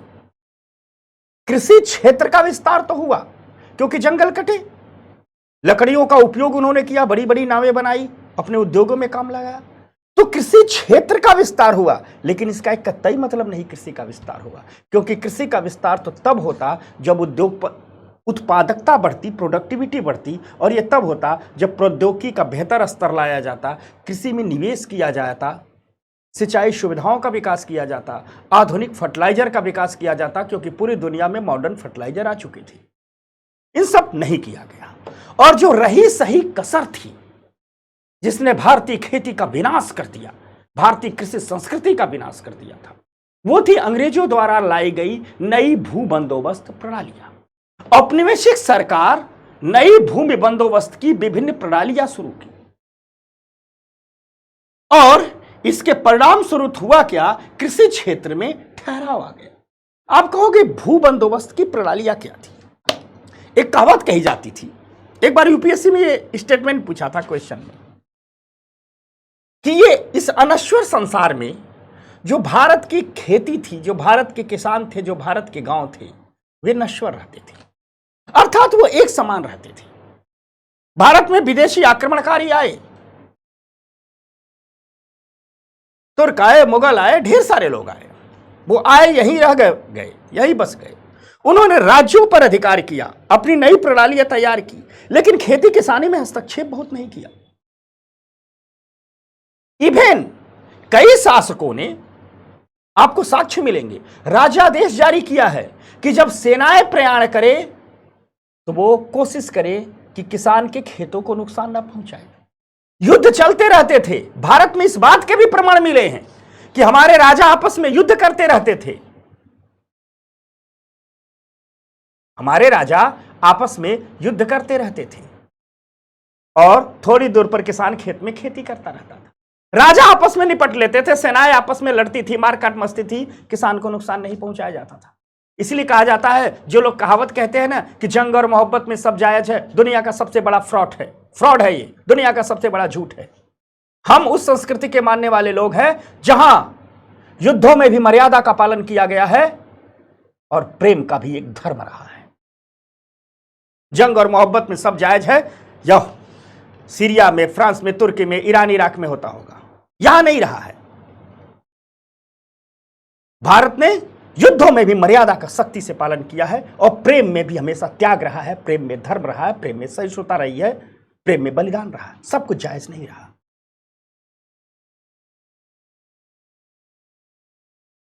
तो किसानों के प्रति, खेती के प्रति कोई भी राजा था, एक सम्मान का भाव था। वह खेती और किसानी में नकारात्मक हस्तक्षेप नहीं करता था। लेकिन अंग्रेजों ने एक तरफ कुछ खेती में आधुनिक निवेश तो किया ही नहीं, दूसरी तरफ जो भू बंदोबस्त प्रणाली शुरू की, उसने पूरी कृषि संरचना को तोड़ दिया। दरअसल अंग्रेजों का उद्देश्य था कि ज्यादा से ज्यादा किसानों तक पहुंचे और किसान जो श्रम करते हैं, जो अनाज उत्पादन करते हैं, उस अनाज पर राज्य अपना अधिकार कर ले। किसान के पास सिवाय जीवन निर्वाह के कुछ न रहा पाए। इसलिए उन्होंने ग्रामीण प्रणाली में, भूमि बंदोबस्त प्रणाली में सीधे हस्तक्षेप किया।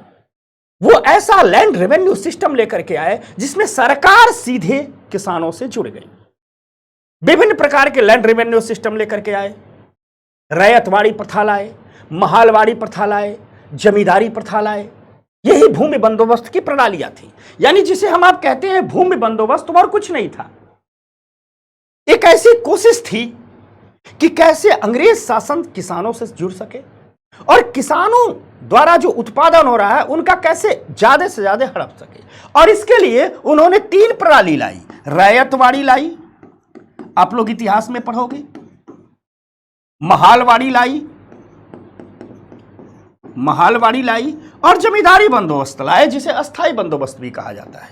जमींदारी लाई। यह जमींदारी प्रणाली तो इतनी विनाशकारी तो तीनों थी। विनाशकारी तो ये तीनों थी, क्योंकि रैयतवाड़ी हो, महालवाड़ी हो या जमींदारी हो, तीनों का उद्देश्य था अधिक से अधिक लगान वसूल करना। मसलन किसान जो उत्पादित कर रहा है उसका अधिक से अधिक राज्य अपने पास ले लेता था, ब्रिटिश शासन ले लेता था। किसान के पास सिवाय जीवन निर्वाह के कुछ नहीं बचता था। इन प्रणालियों ने भारतीय खेती में, कहा जाता है, भारतीय खेती की कमर तोड़ करके रख दी, लय और ताल तोड़ करके रख दी। क्योंकि किसान साल भर श्रम कर रहा है, किसके लिए? कि जो अनाज उत्पादन होगा उससे उसका जीवन भी चलेगा और जितना श्रम और निवेश किया है उससे अधिक अनाज मिलेगा, कुछ फायदा भी होगा। लेकिन ब्रिटिश शासन इस सिस्टम के द्वारा, रैयतवाड़ी के द्वारा, महलवाड़ी के द्वारा, जमींदारी के द्वारा कोशिश करती थी अधिक से अधिक लगान वसूल कर ली। इसने भारतीय खेती को बड़ी नुकसान पहुंचाया, भारतीय कृषि को बहुत नुकसान पहुंचाया, भारतीय गांवों को बहुत नुकसान पहुंचाया। क्योंकि खेत, किसान, गांव ये सब आपस में जुड़े हुए हैं। अगर किसान असुरक्षित है तो गांव भी असुरक्षित हो जाएंगे। किसान खुश है तो गांव भी खुश हो जाएंगे। और उस देश में जहां 85% आबादी उस दौर में गांव में रहती थी, खेती किसानी से जुड़ी थी, अगर उस 85% आबादी के उत्पादन का अधिकतम हिस्सा ही सरकार हड़प ले रही है, तो सोचो उस 85% आबादी की जीवन दशा कैसी रही। ये जो बंदोबस्त की विभिन्न प्रणालियां लाई, जिसे रैयतवाड़ी, महालवाड़ी और जमींदारी कहते हैं, इन्होंने पूरा का पूरा चूस लिया किसानों को। जिसमें ये जमींदारी तो इतनी विनाशकारी थी कि इसको पढ़ते वक्त रोंगटे खड़े हो जाती है। यह जमींदारी प्रणाली बंगाल प्रेसिडेंसी में लागू की गई थी। और तब का बंगाल सिर्फ बंगाल नहीं था, तब का बंगाल आज का पश्चिम बंगाल, आज का बांग्लादेश, बिहार, उड़ीसा, पूर्व उत्तर प्रदेश के कुछ हिस्से थे। इतनी बड़ी थी बंगाल प्रेसिडेंसी। इस जमींदारी व्यवस्था ने तो कृषि क्षेत्र में होने वाले लाभ को काश्तकारों की बजाय जमींदारों को दे दिया, ऐसे ला दिया गया। यह था ब्रिटिश शासन, कुछ ऐसे किया गया। यह था ब्रिटिश शासन, यह थी ब्रिटिश सरकार, यह था ब्रिटिश शासन। ठीक, इसने क्या किए, एक बड़े हिस्से पर, मान लो ये बड़ा हिस्सा है बंगाल प्रेसिडेंसी, इस बड़े हिस्से पर अपने खड़े कर दिए जमींदार, अपने खड़े कर दिए जमींदार। ये हो गए जमींदार। ठीक, जमींदार। और इन जमींदारों को बड़े बड़े भूखंड दे दिए, बड़े बड़े भूखंड दे दिए, एरिया दे दिए, बड़े बड़े एरिया दे दिए। उस एरिया में ढेर सारे गांव, बड़े बड़े एरिया दे दिए, ढेर सारे गांव शामिल रहते थे। और इस एरिया का कहा कि समस्त जो भूमि है वो किसान की नहीं है, समस्त भूमि किसकी है? सरकार की है। और सरकार की तरफ से इस जमींदार को इस एरिया का मालिक बना दिया गया। लेकिन वो भी अस्थायी मालिक नहीं। मालिक कैसा बना, इसको समझाता हूं। कहा यह गया कि ये जो जमींदार होगा, इस मान लीजिए ये एरिया है, कोई 100-200 गांवों का एरिया है। अब इसमें जो किसान था वो खेती करता था अपने खेत में, किसान खेती कर रहा है, ये किसान है। लेकिन किसान जो खेती कर रहा है, मान लीजिए इस एरिया पर किसान खेती कर रहा है, ये उसका खेत है, तो अब किसान खेत का मालिक नहीं है, मालिक नहीं है।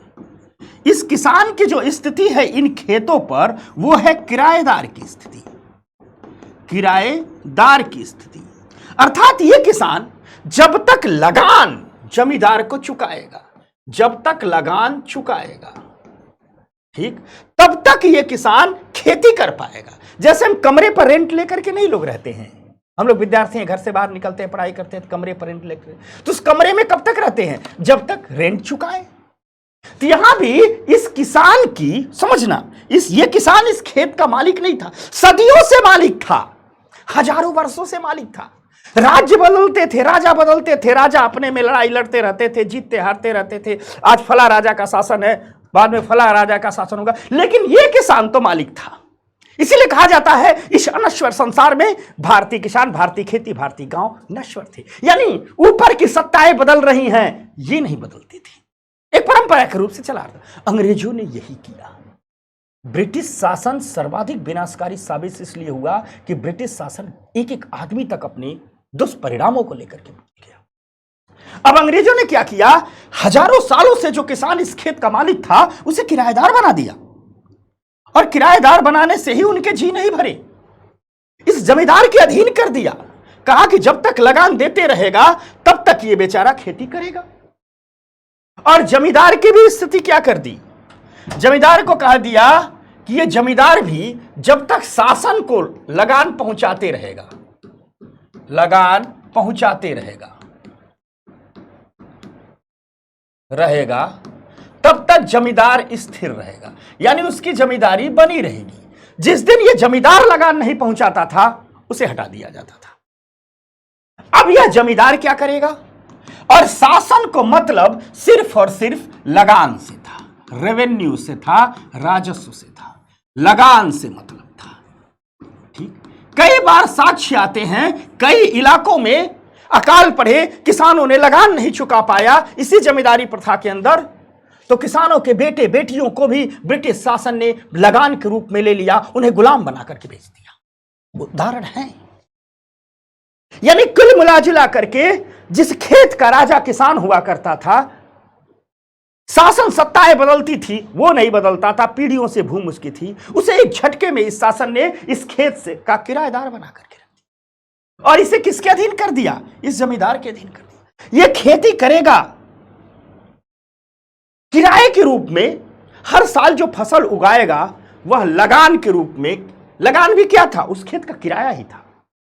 लगान जमींदार को देगा, यानी किसान तभी तक इस खेत में खेती करेगा जब तक वो लगान देते रहेगा। जमींदार तभी तक अस्थायी है जब तक वो शासन को लगान देते रहेगा। शासन अधिक से अधिक क्या चाहेगा? लगान ले। जमींदार चाहेगा भैया हम लगान देते रहेंगे, हमारी जमींदारी बनी रहेगी। तो जमींदार किसान से क्या चाहेगा? ज्यादा से ज्यादा वसूल करने लगा। तो जमींदारों की सिर्फ इसी बात में रुचि रहती थी कि ज्यादा से ज्यादा लगान हम वसूलें और शासन को दे दें ताकि हमारी जमींदारी बनी रहे। यानी इस शासन और इस जमींदार दोनों का बोझ इस किसान को उठाना पड़ा, अत्यधिक लगान इसे देने पड़े। और जब अत्यधिक लगान देना पड़ेगा तो इसके पास बचेगा क्या? कुछ नहीं। तो भारत का किसान धीरे धीरे गरीबी में आने लगा, धीरे धीरे शोषण के चक्र में फंसने लगा। ये हुआ।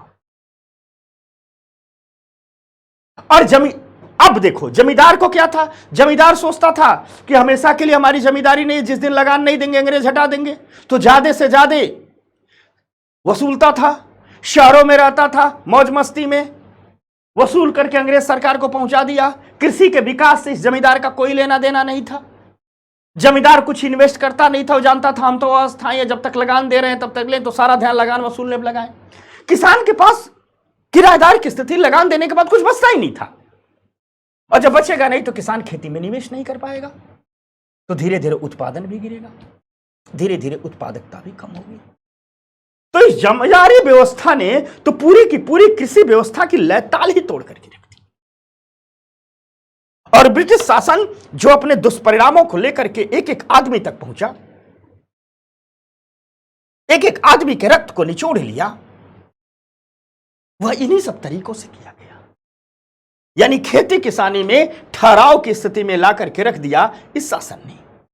ठीक, क्योंकि लाभ जो जमींदारी व्यवस्था लाई उसमें कृषि से होने वाला लाभ किसानों के बजाय जमींदारों को पहुंचता था, और जमींदारों से वो कुछ लाभ जमींदार रख लेते थे, शेष शासन को पहुंच जाता था। किसान के हाथ में कुछ भी नहीं रहा। जमींदारों ने, हमने शुरू में ही बताया, जमींदारों ने कृषि की स्थिति में सुधार के लिए कुछ नहीं किया, कुछ नहीं किया। उनका जो मुख्य हित था किसानों की आर्थिक स्थिति की परवाह किए बगैर केवल लगान वसूलना था। उनको सिर्फ लगान से मतलब था। तो जो भी किसान के पास बचता था जमींदार ले जाता था और जमींदार उसे शासन तक पहुंचाता था, एक बड़ा हिस्सा अपने पास भी रख लेता था। यानी जमींदार और सरकार तो मालामाल हो गए, ब्रिटेन तो मालामाल हो गए, किसान का तो रक्त चूस लिया गया। कुछ लोग कहते हैं कि कृषि के व्यवसायीकरण से लाभ मिला। जी नहीं। कृषि का व्यवसायीकरण मतलब खाद्यान्न फसलों की जगह नकदी फसलों का उत्पादन। कृषि का व्यवसायीकरण का मतलब क्या है? खाद्यान्न फसलों की जगह नकदी फसलों का उत्पादन। अगर हम मान लो कोई किसान गेहूं के खेत में गेहूं धान बो रहा है, उसको कहा जाए नहीं चलो तुम कुछ हद तक गन्ना बो, कुछ कपास बो, कुछ नील की खेती बो, इसका मतलब कृषि का व्यवसायीकरण हो रहा है। अंग्रेजों ने कृषि का व्यवसायीकरण तो किया, लेकिन कृषि के व्यवसायीकरण के कारण किसानों की आर्थिक स्थिति में कोई मदद नहीं मिली, क्योंकि दो कारण से किया। एक तो कृषि का व्यवसायीकरण जबरदस्ती करवाया गया, और कृषि के व्यवसायीकरण के पहले की जो तैयारियां की जाती हैं, किसान को ट्रेनिंग देना, किसान को लोन के रूप में मदद देना, किसान को इन्वेस्टमेंट के रूप में पैसा देना, यह सब नहीं किया। सीधे फरमान जारी हुआ कि इतना जमीन पर आपको नील बोना है, इतना जमीन पर गन्ना बोना है, इतना जमीन पर किसान बोना है, कपास बोना है। क्योंकि ब्रिटेन के उद्योगों को कपास की जरूरत थी, ब्रिटेन के उद्योगों को नील की जरूरत थी, ब्रिटेन के उद्योगों को गन्ने की जरूरत थी। यानी किसान जो खाद्य फसलों से नकदी फसलों का उत्पादन कर रहे थे, खाद्य फसलों की बजाय नकदी फसलों का उत्पादन कर रहे थे, उसका उपयोग अंततः ब्रिटिश उद्योगों द्वारा ही किया जाना था। यानी अंग्रेजों ने कृषि का व्यवसायीकरण तो किया, भारतीय खेती को खाद्यान्न से नकली फसलों की ओर मोड़ा, लेकिन इस नकदी फसलों का लाभ भी भारत के किसानों को नहीं मिला, क्योंकि नकदी फसलें भी अंग्रेज सरकार सस्ती कीमत पर खरीद लेती थी। सस्ते कीमत पर कपास खरीदती थी, सस्ते कीमत पर नील खरीदती थी, सस्ते कीमत पर गन्ना खरीदती थी, जबरदस्ती खेती करवाती थी। तो किसान की जितनी लागत नहीं है उससे ज्यादा निकल ही नहीं पाता था, तो सस्ते कीमत पर इन चीजों को खरीद सकती थी। दूसरी चीज, खाद्यान्न उत्पादन में अधिकतम लगान ले लेती थी। तो जब कोई कभी वर्षा नहीं हुई, अकाल पड़ जाता था। इसलिए आप लोग देखोगे ब्रिटिश शासन के दौरान अकालों की एक श्रृंखला है। अकालों की श्रृंखला क्यों है? क्योंकि जहां खाद्यान्न उत्पादन करना था, कुछ हिस्से नकदी फसलों का उत्पादन करा रहे हैं, नकदी फसलों का भी लाभ नहीं दे रहे हैं। खाद्यान्न भी उसके पास उतना ही है कि बस पेट भर रहा है, लगान के रूप में अधिक वसूल कर रहे हैं। कुछ निवेश के लिए अतिरिक्त अनाज है नहीं उसके पास। जो वर्षा नहीं हुई, खेती नहीं हो पाई, खाने का संकट आ गया, अकाल पड़ गया। तो जो भारत में ब्रिटिश शासन के दौरान आपको अकालों की श्रृंखला दिखती है, इतिहास में पढ़ेंगे, उसकी वजह थी अंग्रेजों ने जो खेती में परिवर्तन किया था। उसकी वजह मानसून और मौसम नहीं था। आजादी के बाद भी तो बहुत सारे मानसून परिवर्तन हुए, बहुत कुछ हुआ, लेकिन हमारी हरित क्रांति ने हमें इतना मजबूत कर दिया कि अब हम अकाल नहीं पड़ते हैं।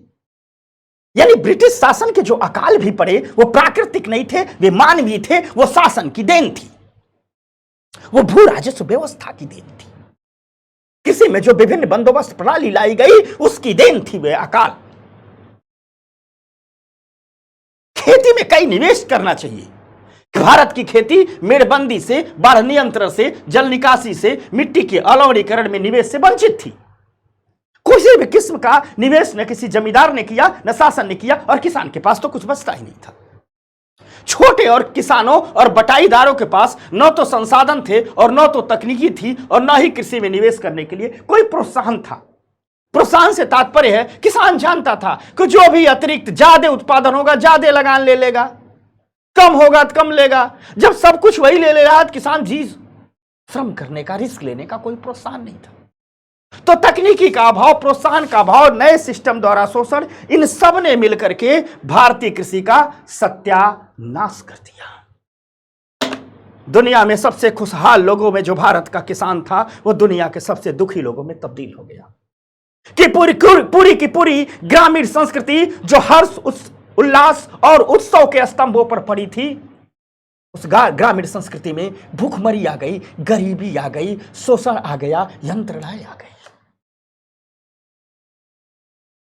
सच तो यह है कि अंग्रेजों ने एक ऐसे सिस्टम का विकास किया, एक भू राजस्व व्यवस्था के रूप में एक ऐसी प्रणाली का विकास किया, या कहिए अपनी संपूर्ण आर्थिक नीतियों के रूप में एक ऐसे स्पंज का विकास किया, एक ऐसे सोख्ते का विकास किया जो गंगा किनारे की अच्छी चीजों को निचोड़ती थी और लंदन में टेम्स के किनारे ले जाकर के गाड़ देते थे। जैसे हम कहते हैं ना, सोखता है, पानी में डालो तो पानी सोख लेगा, फिर दूसरे ले जाकर के ऐसे निचोड़ दो तो सोखता पानी को गिरा देगा। सपोज दैट आपके घर में बर्तन में पानी रखा है, सोखता डालो, स्पंज डालो, पानी एब्जॉर्ब कर लेगा, उसको ले जाकर के ऐसे निचोड़ो, दूसरे बर्तन में गिरा देगा। कुल मिला जुला करके ब्रिटिश आर्थिक नीतियां यही थी। जो ब्रिटिश आर्थिक नीतियां थी, पूरे के पूरे जो ब्रिटिश इकोनॉमिक सिस्टम था, जो ब्रिटिश इकोनॉमिक पॉलिसी थी, जो ब्रिटिश आर्थिक नीतियां थी, यूं कहिए कि यह एक स्पंज की तरह थी। यह एक स्पंज की तरह थी, स्पंज की तरह थी। यह स्पंज करता क्या था? गंगा किनारे अर्थात भारत, यह एक, मैं इसलिए कह रहा हूं कि यह एक अंग्रेजी इतिहासकार की टिप्पणी है। गंगा किनारे यानी यह स्पंज गंगा किनारे अर्थात भारत, यानी पूरी की पूरी इकोनॉमिक पॉलिसी एक स्पंज की तरह काम कर रही है, एक स्पंज की तरह काम कर रही है, जो गंगा किनारे से यानी भारत से। यहां गंगा किनारे का तात्पर्य सिर्फ गंगा का तटवर्ती एरिया नहीं है, यह मुहावरा प्रस्तुत किया गया है एक इतिहासकार ने, एक ब्रिटिश इतिहासकार ने ही यह मुहावरा प्रस्तुत किया। यहां गंगा किनारे मतलब पूरा भारत है। ब्रिटिश इतिहासकार लिखता है कि हमारी आर्थिक प्रणाली, हमारी आर्थिक नीतियां एक ऐसे स्पंज की तरह काम करती हैं जो गंगा किनारे से समस्त चीजों को अवशोषित कर लेती हैं, यानी समस्त संपदा को सोख लेती हैं। और टेम्स के किनारे, टेम्स मतलब लंदन, लंदन मतलब ब्रिटेन, यह भी ठीक। तो ब्रिटिश इतिहासकार कहता है कि हमारी आर्थिक नीतियां उस स्पंज की तरह काम करती हैं जो गंगा किनारे से सभी अच्छी चीजों को निचोड़ती हैं, सभी अच्छी चीजों को सोखती हैं अर्थात एब्जॉर्ब करती हैं, और टेम्स के किनारे ले आकर के निचोड़ देती हैं। फिर से सुनिए, ब्रिटिश आर्थिक नीतियों की विवेचना करते हुए एक ब्रिटेन का ही व्यक्ति कमेंट करता है कि हमारी पूरी की पूरी आर्थिक नीतियां, हमारा पूरा का पूरी आर्थिक प्रणाली उस स्पंज की तरह काम करती हैं जो गंगा किनारे से समस्त अच्छी चीजों को सोखती हैं, एब्जॉर्ब करती हैं, और टेम्स के किनारे आकर के निचोड़ देती हैं। अर्थात ब्रिटिश आर्थिक प्रणाली वह स्पंज थी, वह सिस्टम था जो भारत का समस्त पैसा सोख लेती थी और ब्रिटेन में ले आकर के समस्त पैसा निचोड़ देती थी, डाल देती थी। यानी पूरा का पूरा मुल्क एक मंडी बन गया जो कच्चे माल सप्लाई कर रहा है सस्ती कीमत पर, और मिल रही है उसे, और फिर तैयार माल खरीद रहा है महंगी कीमत। और इसमें सबसे ज्यादा खामियाजा भारत की खेती, भारत की किसानी, भारत की कृषि को। बंदोबस्त प्रणालियां लाई ही गई, या बंदोबस्त प्रणालियां भी एक स्पंज की ही तरह काम करती थी कि किसान के हर घर के, उसके मिट्टी के बर्तनों में बने हुए, उसके डेहरी में पड़े हुए एक एक अनाज के दानों को इस ब्रिटिश प्रणाली ने अवशोषित कर लिया और ब्रिटेन तक पहुंचा दिया। और निष्कर्ष यह निकला कि जब देश आजाद हुआ तो भारत का गांव, भारत की खेती, भारत की किसानी घोर दरिद्रता में डूबी हुई थी। वो मौत के मुहाने पर खड़े थे क्योंकि हर घर के सामने भूख खड़ी थी, हर घर के सामने भूख खड़ी थी। जब भारत आजाद होता है तो विरासत में भारत को एक भूखा भारत मिलता है। भारत भूखा था, और भारत इसलिए नहीं भूखा था कि उसके किसानों की बाजुओं में इतनी ताकत नहीं थी कि अनाज न पैदा करे, या उसकी मिट्टी में उर्वरता नहीं थी। भारत तो पूरी दुनिया का पेट भर सकता है। आज के हालत में 142 करोड़ की जनसंख्या है, लेकिन हमारे प्रधानमंत्री कोरोना की आपदा में गर्व से कहते हैं जब गेहूं का संकट आता है तो कहते हैं दुनिया एक बार कहे तो, WTO एक बार कहे तो भारत पूरी दुनिया का पेट भर सकता है। सोच लीजिए आज की हालत यह है, हमारे शहरीकरण का विस्तार हुआ है, कृषि युक्त भूमि कम हुई है, हमारी जनसंख्या 142 करोड़ है, फिर भी भारत का किसान अपनी हल की मूठ को इतनी मजबूती से पकड़ा हुआ है कि वो दम ठोक के कह रहा है, ताल ठोक के कह रहा है कि पूरी दुनिया का पेट भर देंगे। इसीलिए तो कहते हैं जय जवान जय किसान। एक सीमाओं पर खड़ा है तो एक खेतों में खड़ा है। तो ये रहा कृषि के साथ अंग्रेजों ने क्या किया धरा। अब आइए देखते हैं भाई उद्योग के साथ किया। अंग्रेजों ने क्या किया, स्वदेशी हस्तशिल्प उद्योगों का पतन करवा दिया। इसने जब स्वदेशी हस्तशिल्प उद्योगों का पतन हुआ तो इससे बड़े पैमाने पर बेरोजगारी हुई, ठीक। और जब स्वदेशी हस्तशिल्प उद्योगों का पतन हुआ तो जो डिमांड भारत के बाजारों में थी उस डिमांड को भरेगा कौन? तो उस डिमांड को सस्ते ब्रिटिश आयातों द्वारा पूरा किया गया। समझना, इसकी भी एक कहानी। ऐसे आप लोगों ने सुना होगा जुला होकर अंगूठे काट दिए। हुआ क्या कि ये भारत था, ये भारत, तो भारत के जो शिल्पकार थे बड़े सम्मानीय लोग हैं, इनके सामने नतमस्तक से सर झुका दीजिए। भारत के शिल्पकारों ने बड़ा गौरव दिया है इस देश को। भारतीय संस्कृति का जो पूरी दुनिया में प्रचार प्रसार हुआ उसके पीछे सबसे बड़ा हाथ शिल्पकारों का था, सबसे पीछे। हमारे शिल्पकार किसी सन्यासियों से कम नहीं रहे, हमारे शिल्पकार किसी सन्यासियों से कम नहीं रहे। बुद्ध के प्रवचन ही, उपदेश ही पूरी दुनिया में नहीं फैले। बुद्ध के उपदेश पूरी दुनिया में इसलिए फैले क्योंकि भारत के वस्तुओं की पूरी दुनिया में इतनी डिमांड थी कि भारत के व्यापारी पूरी दुनिया में पहुंचते थे। और जब भारत के व्यापारी पूरी दुनिया में पहुंचते थे तो शिल्प की वस्तुओं के साथ भारत की सभ्यता, संस्कृति, बुद्ध, महावीर और उपनिषद के दर्शन को भी लेकर के पहुंचते। तो भारत के शिल्पकारों की बनी वस्तुओं की डिमांड तो पूरी दुनिया में थी। अब इनके द्वारा जो शिल्प उत्पाद है, इसी को हस्तशिल्प कहते हैं। मतलब हाथ से बनाई गई वस्तुएं। शिल्प का मतलब हाथ से कुछ भी बनाई गई वस्तुएं, कपड़ा, जूता, पत्थर की वस्तुएं, चमड़े की वस्तुएं, पीतल, धातु जो भी बनती थी हाथ से ही बनती थी, शिल्प उत्पाद थे। अब जो शिल्प उत्पाद थे इसका पूरी दुनिया में क्या थी? डिमांड थी। तो बिक्री होती थी, ठीक, व्यापारी ले जाकर बेचते थे। तो यहां से जो पैसा आता था उस पैसे का एक बड़ा हिस्सा इन शिल्पियों तक पहुंचता था, बड़ा हिस्सा राज्य तक भी पहुंचता था। तो अगर हम शिल्पियों की बात करें तो इनके पास काम था, रोजगार था, समृद्धि थी। मान लीजिए हस्तशिल्प है, मिट्टी की, पत्थर की, तांबे की, कांसे की बनी हुई वस्तुएं हैं। तो अंततः जब वस्तुओं की डिमांड होगी, मांग होगी, तो शिल्पकार भी समृद्ध रहेगा, रोजगार भी मिलेगा। हमारे राज्य भी इनका बड़ा संरक्षण करते थे। आप मौर्यों के यहां देखे होंगे, आप तमिल प्रदेशों में देखोगे, चोलों के यहां देखोगे, अगर आपने किसी शिल्पकार को ऐसी क्षति पहुंचा दी है कि उसका अंग भंग हो गया तो राज्य सबसे बड़ी सजा देता था। अगर आपने किसी शिल्पकार को मार दिया, उसका हाथ तोड़ दिया, उसका हाथ पांव कट गया, तो उसके लिए राज्य बड़ी भयानक सजा देता था। क्योंकि राज्य कहता था एक शिल्पकार के अंग को भंग किया आपने, तो आपने राज्य के एक अंग को भंग किया है। यह स्थिति थी। अब ब्रिटिश शासन जो क्या करता था, अब यह स्थिति थी। लेकिन ब्रिटिश शासन में समझना, यह जो ब्रिटिश शासन था,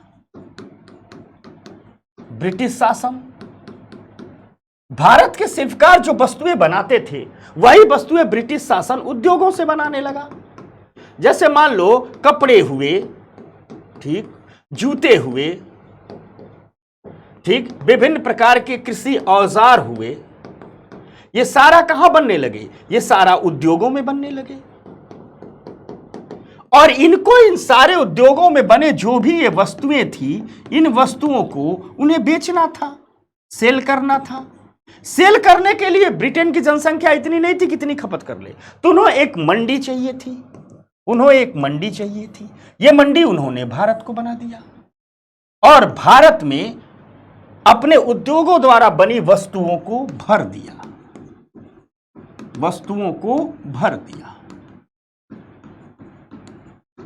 लेकिन भारत में अपने बने हुए उद्योगों की वस्तुओं को भरेंगे तो भारत के हस्तशिल्प का क्या होगा? तो उन्होंने भारत के हस्तशिल्प का विनाश कर दिया। यानी भारत में कहां की वस्तुएं आकर के भर गई? ब्रिटेन के उद्योगों की। तो भारत का हस्तशिल्प कहां गया? तो हस्तशिल्प का विनाश कर दिया। आपने जो मुहावरे सुने हैं कि जुलाहों के अंगूठे काट लिए गए, तो सच है, क्योंकि जब जुलाहों के अंगूठे काट लिए जाएंगे तो कपड़ा बुन नहीं पाएगा। साथ ही साथ हस्तशिल्प का विनाश ही नहीं किया, उद्योगों द्वारा इतनी वस्तुएं सस्ती बना देते थे कि मार्केट में सर्वाइव ही नहीं कर पाते। हस्तशिल्प का विनाश कर दिया। और जो हस्तशिल्प का विनाश हुआ तो जो हमारा ये जो शिल्पकार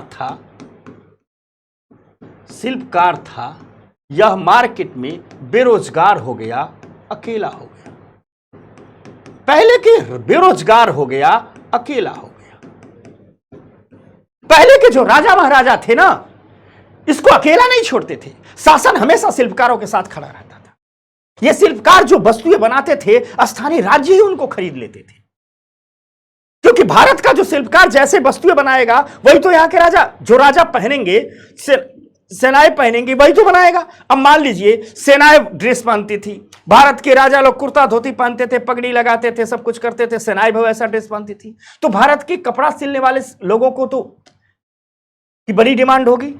भारत के राजाओं का पतन कर दिया, अंग्रेज आए, नई पोशाक लेकर आए, वो पैंट शर्ट पहनने लगे, लंदन वाला पहनते थे। अब भारत का दर्जी सीख ही नहीं पाता था, और वो जो पैंट शर्ट पहनते थे अंग्रेजी मिलों द्वारा बने हुए तैयार हुए कपड़े ले आकर के मार्केट में भर देते थे।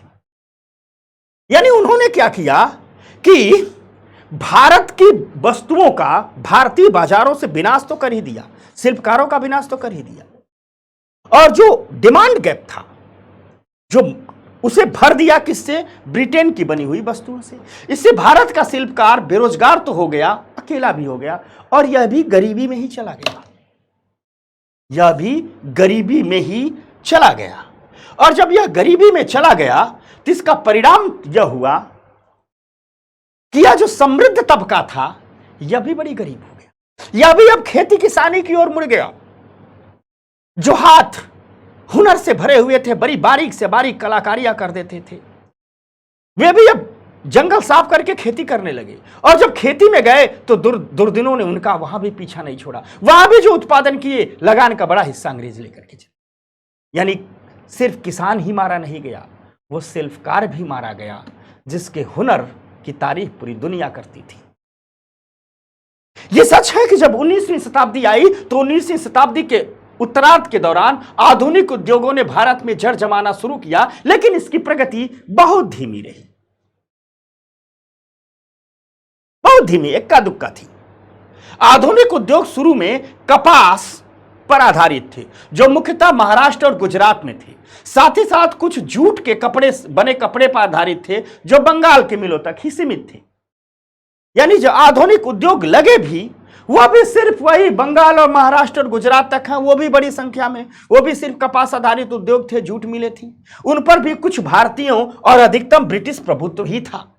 यानी जो आधुनिक उद्योग शुरू हुए ये भी भारत के लोगों को रोजगार देने में सक्षम नहीं हो पाए, ये भी भारतीय अर्थव्यवस्था में कोई बहुत तरक्की नहीं कर पाए। 20वीं शताब्दी में हमें उदाहरण मिलता है कि 20वीं शताब्दी के शुरुआत में लोहा और इस्पात उद्योग शुरू हो गया था। Tata iron and steel company TISCO को 1907 में यह स्थापित कर दिया गया था। द्वितीय विश्व युद्ध के बाद भारत में चीनी, सीमेंट, कागज आदि के कुछ अन्य उद्योग सामने आए, लेकिन ये देश की औद्योगिक जरूरतों को पूरा नहीं कर पाए, क्योंकि भारत में औद्योगिकरण को बढ़ावा में मत के लिए जरूरी था पूंजीगत वस्तु उद्योग, अर्थात पहले उन उद्योग को लगाया जाए जो अन्य उद्योगों के लिए मशीनों का निर्माण करते हैं, पहले उन उद्योगों का लगाया जाए जो अन्य उद्योगों के लिए आधारभूत संरचना का काम करते हैं, जैसे स्टील इंडस्ट्री, कोयला इंडस्ट्री, इलेक्ट्रिसिटी इंडस्ट्री, इनको लगाया जाए। ब्रिटिश शासन ने पूंजीगत उद्योगों के विकास के लिए कोई प्रयास नहीं किया और भारत का औद्योगिकरण नाम मात्र का औद्योगिकरण बना रहा। ठीक, और यही वजह है कि जो नया औद्योगिक क्षेत्र उभर करके आया, जो लोहे का, सीमेंट का, कपड़े का, कागज का, जूट मिलों का नया औद्योगिक क्षेत्र भारत में उभर करके आया, उसका विकास दर और सकल घरेलू उत्पाद में बहुत कम ही योगदान रहा। सार्वजनिक क्षेत्र में सरकार ने कुछ काम किए, ब्रिटिश सरकार ने कुछ काम किए और सार्वजनिक क्षेत्र के उद्योग लगाए, यानी सरकार के स्तर पर उद्योग लगाए, जैसे रेलवे उद्योग लगाया, बिजली उत्पादन पर काम किया, संचार पर काम किया, बंदरगाहों पर काम किया और कुछ पोस्ट ऑफिस जैसे विभागीय उपक्रमों की स्थापना की। लेकिन याद रखिएगा, इनका भी भारत की अर्थव्यवस्था को कोई फायदा नहीं मिला, क्योंकि रेलवे का निर्माण इसलिए इन्होंने किया था कि भारत के दूर दराज क्षेत्रों से कच्ची वस्तुएं रेलवे के थ्रू बंदरगाहों तक पहुंचेगी और बंदरगाहों से जहाजों पर माल लाद करके कच्चा माल लंदन लाया जाएगा। लंदन में जब तैयार माल अंग्रेज बनाएंगे तो उनको भर भर करके जहाजों से पुनः भारत के बंदरगाहों पर लाया जाएगा और ट्रेन से उसे रेलवे से भारत के विभिन्न क्षेत्रों में फैला दिया जाएगा। यानी जिस रेल को अंग्रेज कहते हैं कि हमने भारत को रेल दिया, भारत का आधुनिकीकरण किया, सच तो ये था उस रेलों ने, उस बंदरगाहों ने, उस पोस्ट ऑफिसों ने, उस संचार के साधनों ने भारत के आर्थिक शोषण को और तीव्र ही किया। आर्थिक शोषण को तीव्र करने के लिए ही रेल लाई गई, पोस्ट ऑफिस लाए गए, संचार के साधन लाए गए, बंदरगाहों का विकास किया। साथ साथ इनसे क्या हुआ, ब्रिटिश शासन का भारत की गांव-गांव तक फैलाव हो गया। अगर कहीं प्रमुख विद्रोह इत्यादि होते थे, इन्हीं रेल के सहारे, इन्हीं संचार के साधनों के सहारे उन विद्रोहों का दमन कर दिया जाता था। 1857 के विद्रोह के दमन में ब्रिटेन के आधुनिक संचार साधनों की बहुत बड़ी भूमिका थी। इसे स्वयं ब्रिटिश गवर्नर जनरल ने भी स्वीकारा है। यानी जो सार्वजनिक क्षेत्र के नए नए उपक्रम बनाए भी गए, इनका भी लाभ भारत को तात्कालिक रूप से कुछ भी नहीं मिला, बल्कि भारत के आर्थिक शोषण की जो पकड़ थी, जो जकड़ थी, इस रेलवे, इस बंदरगाहों, इस पोस्ट ऑफिसों के माध्यम से और मजबूत ही हुई।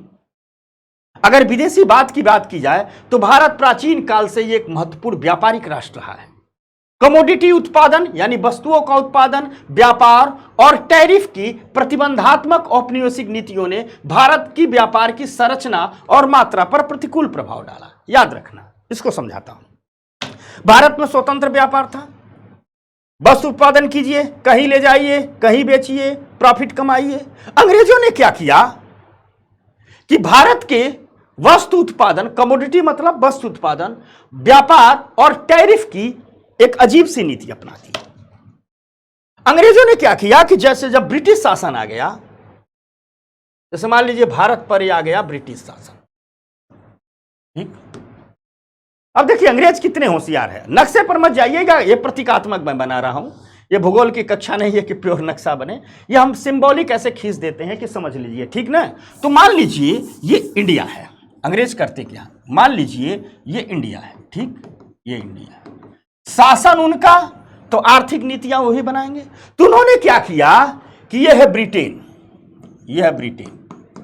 उन्होंने क्या किया कि ब्रिटेन से जो तैयार वस्तुएं आ रही हैं, जो वस्तुएं आ रही हैं, ब्रिटेन से जो वस्तुएं आ रही हैं, ब्रिटेन से जो वस्तुएं आ रही हैं या ब्रिटेन से जो माल आ रहा है, उसको एकदम आने देते थे अपने देश के अंदर।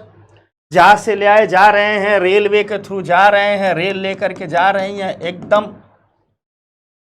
ठीक। यहां से जो कच्चे माल है इसी रेलवे के थ्रू ऐसे पहुंच जा रहे हैं सब कुछ। अब अंग्रेजों ने क्या किया, टैरिफ की नीति लाई।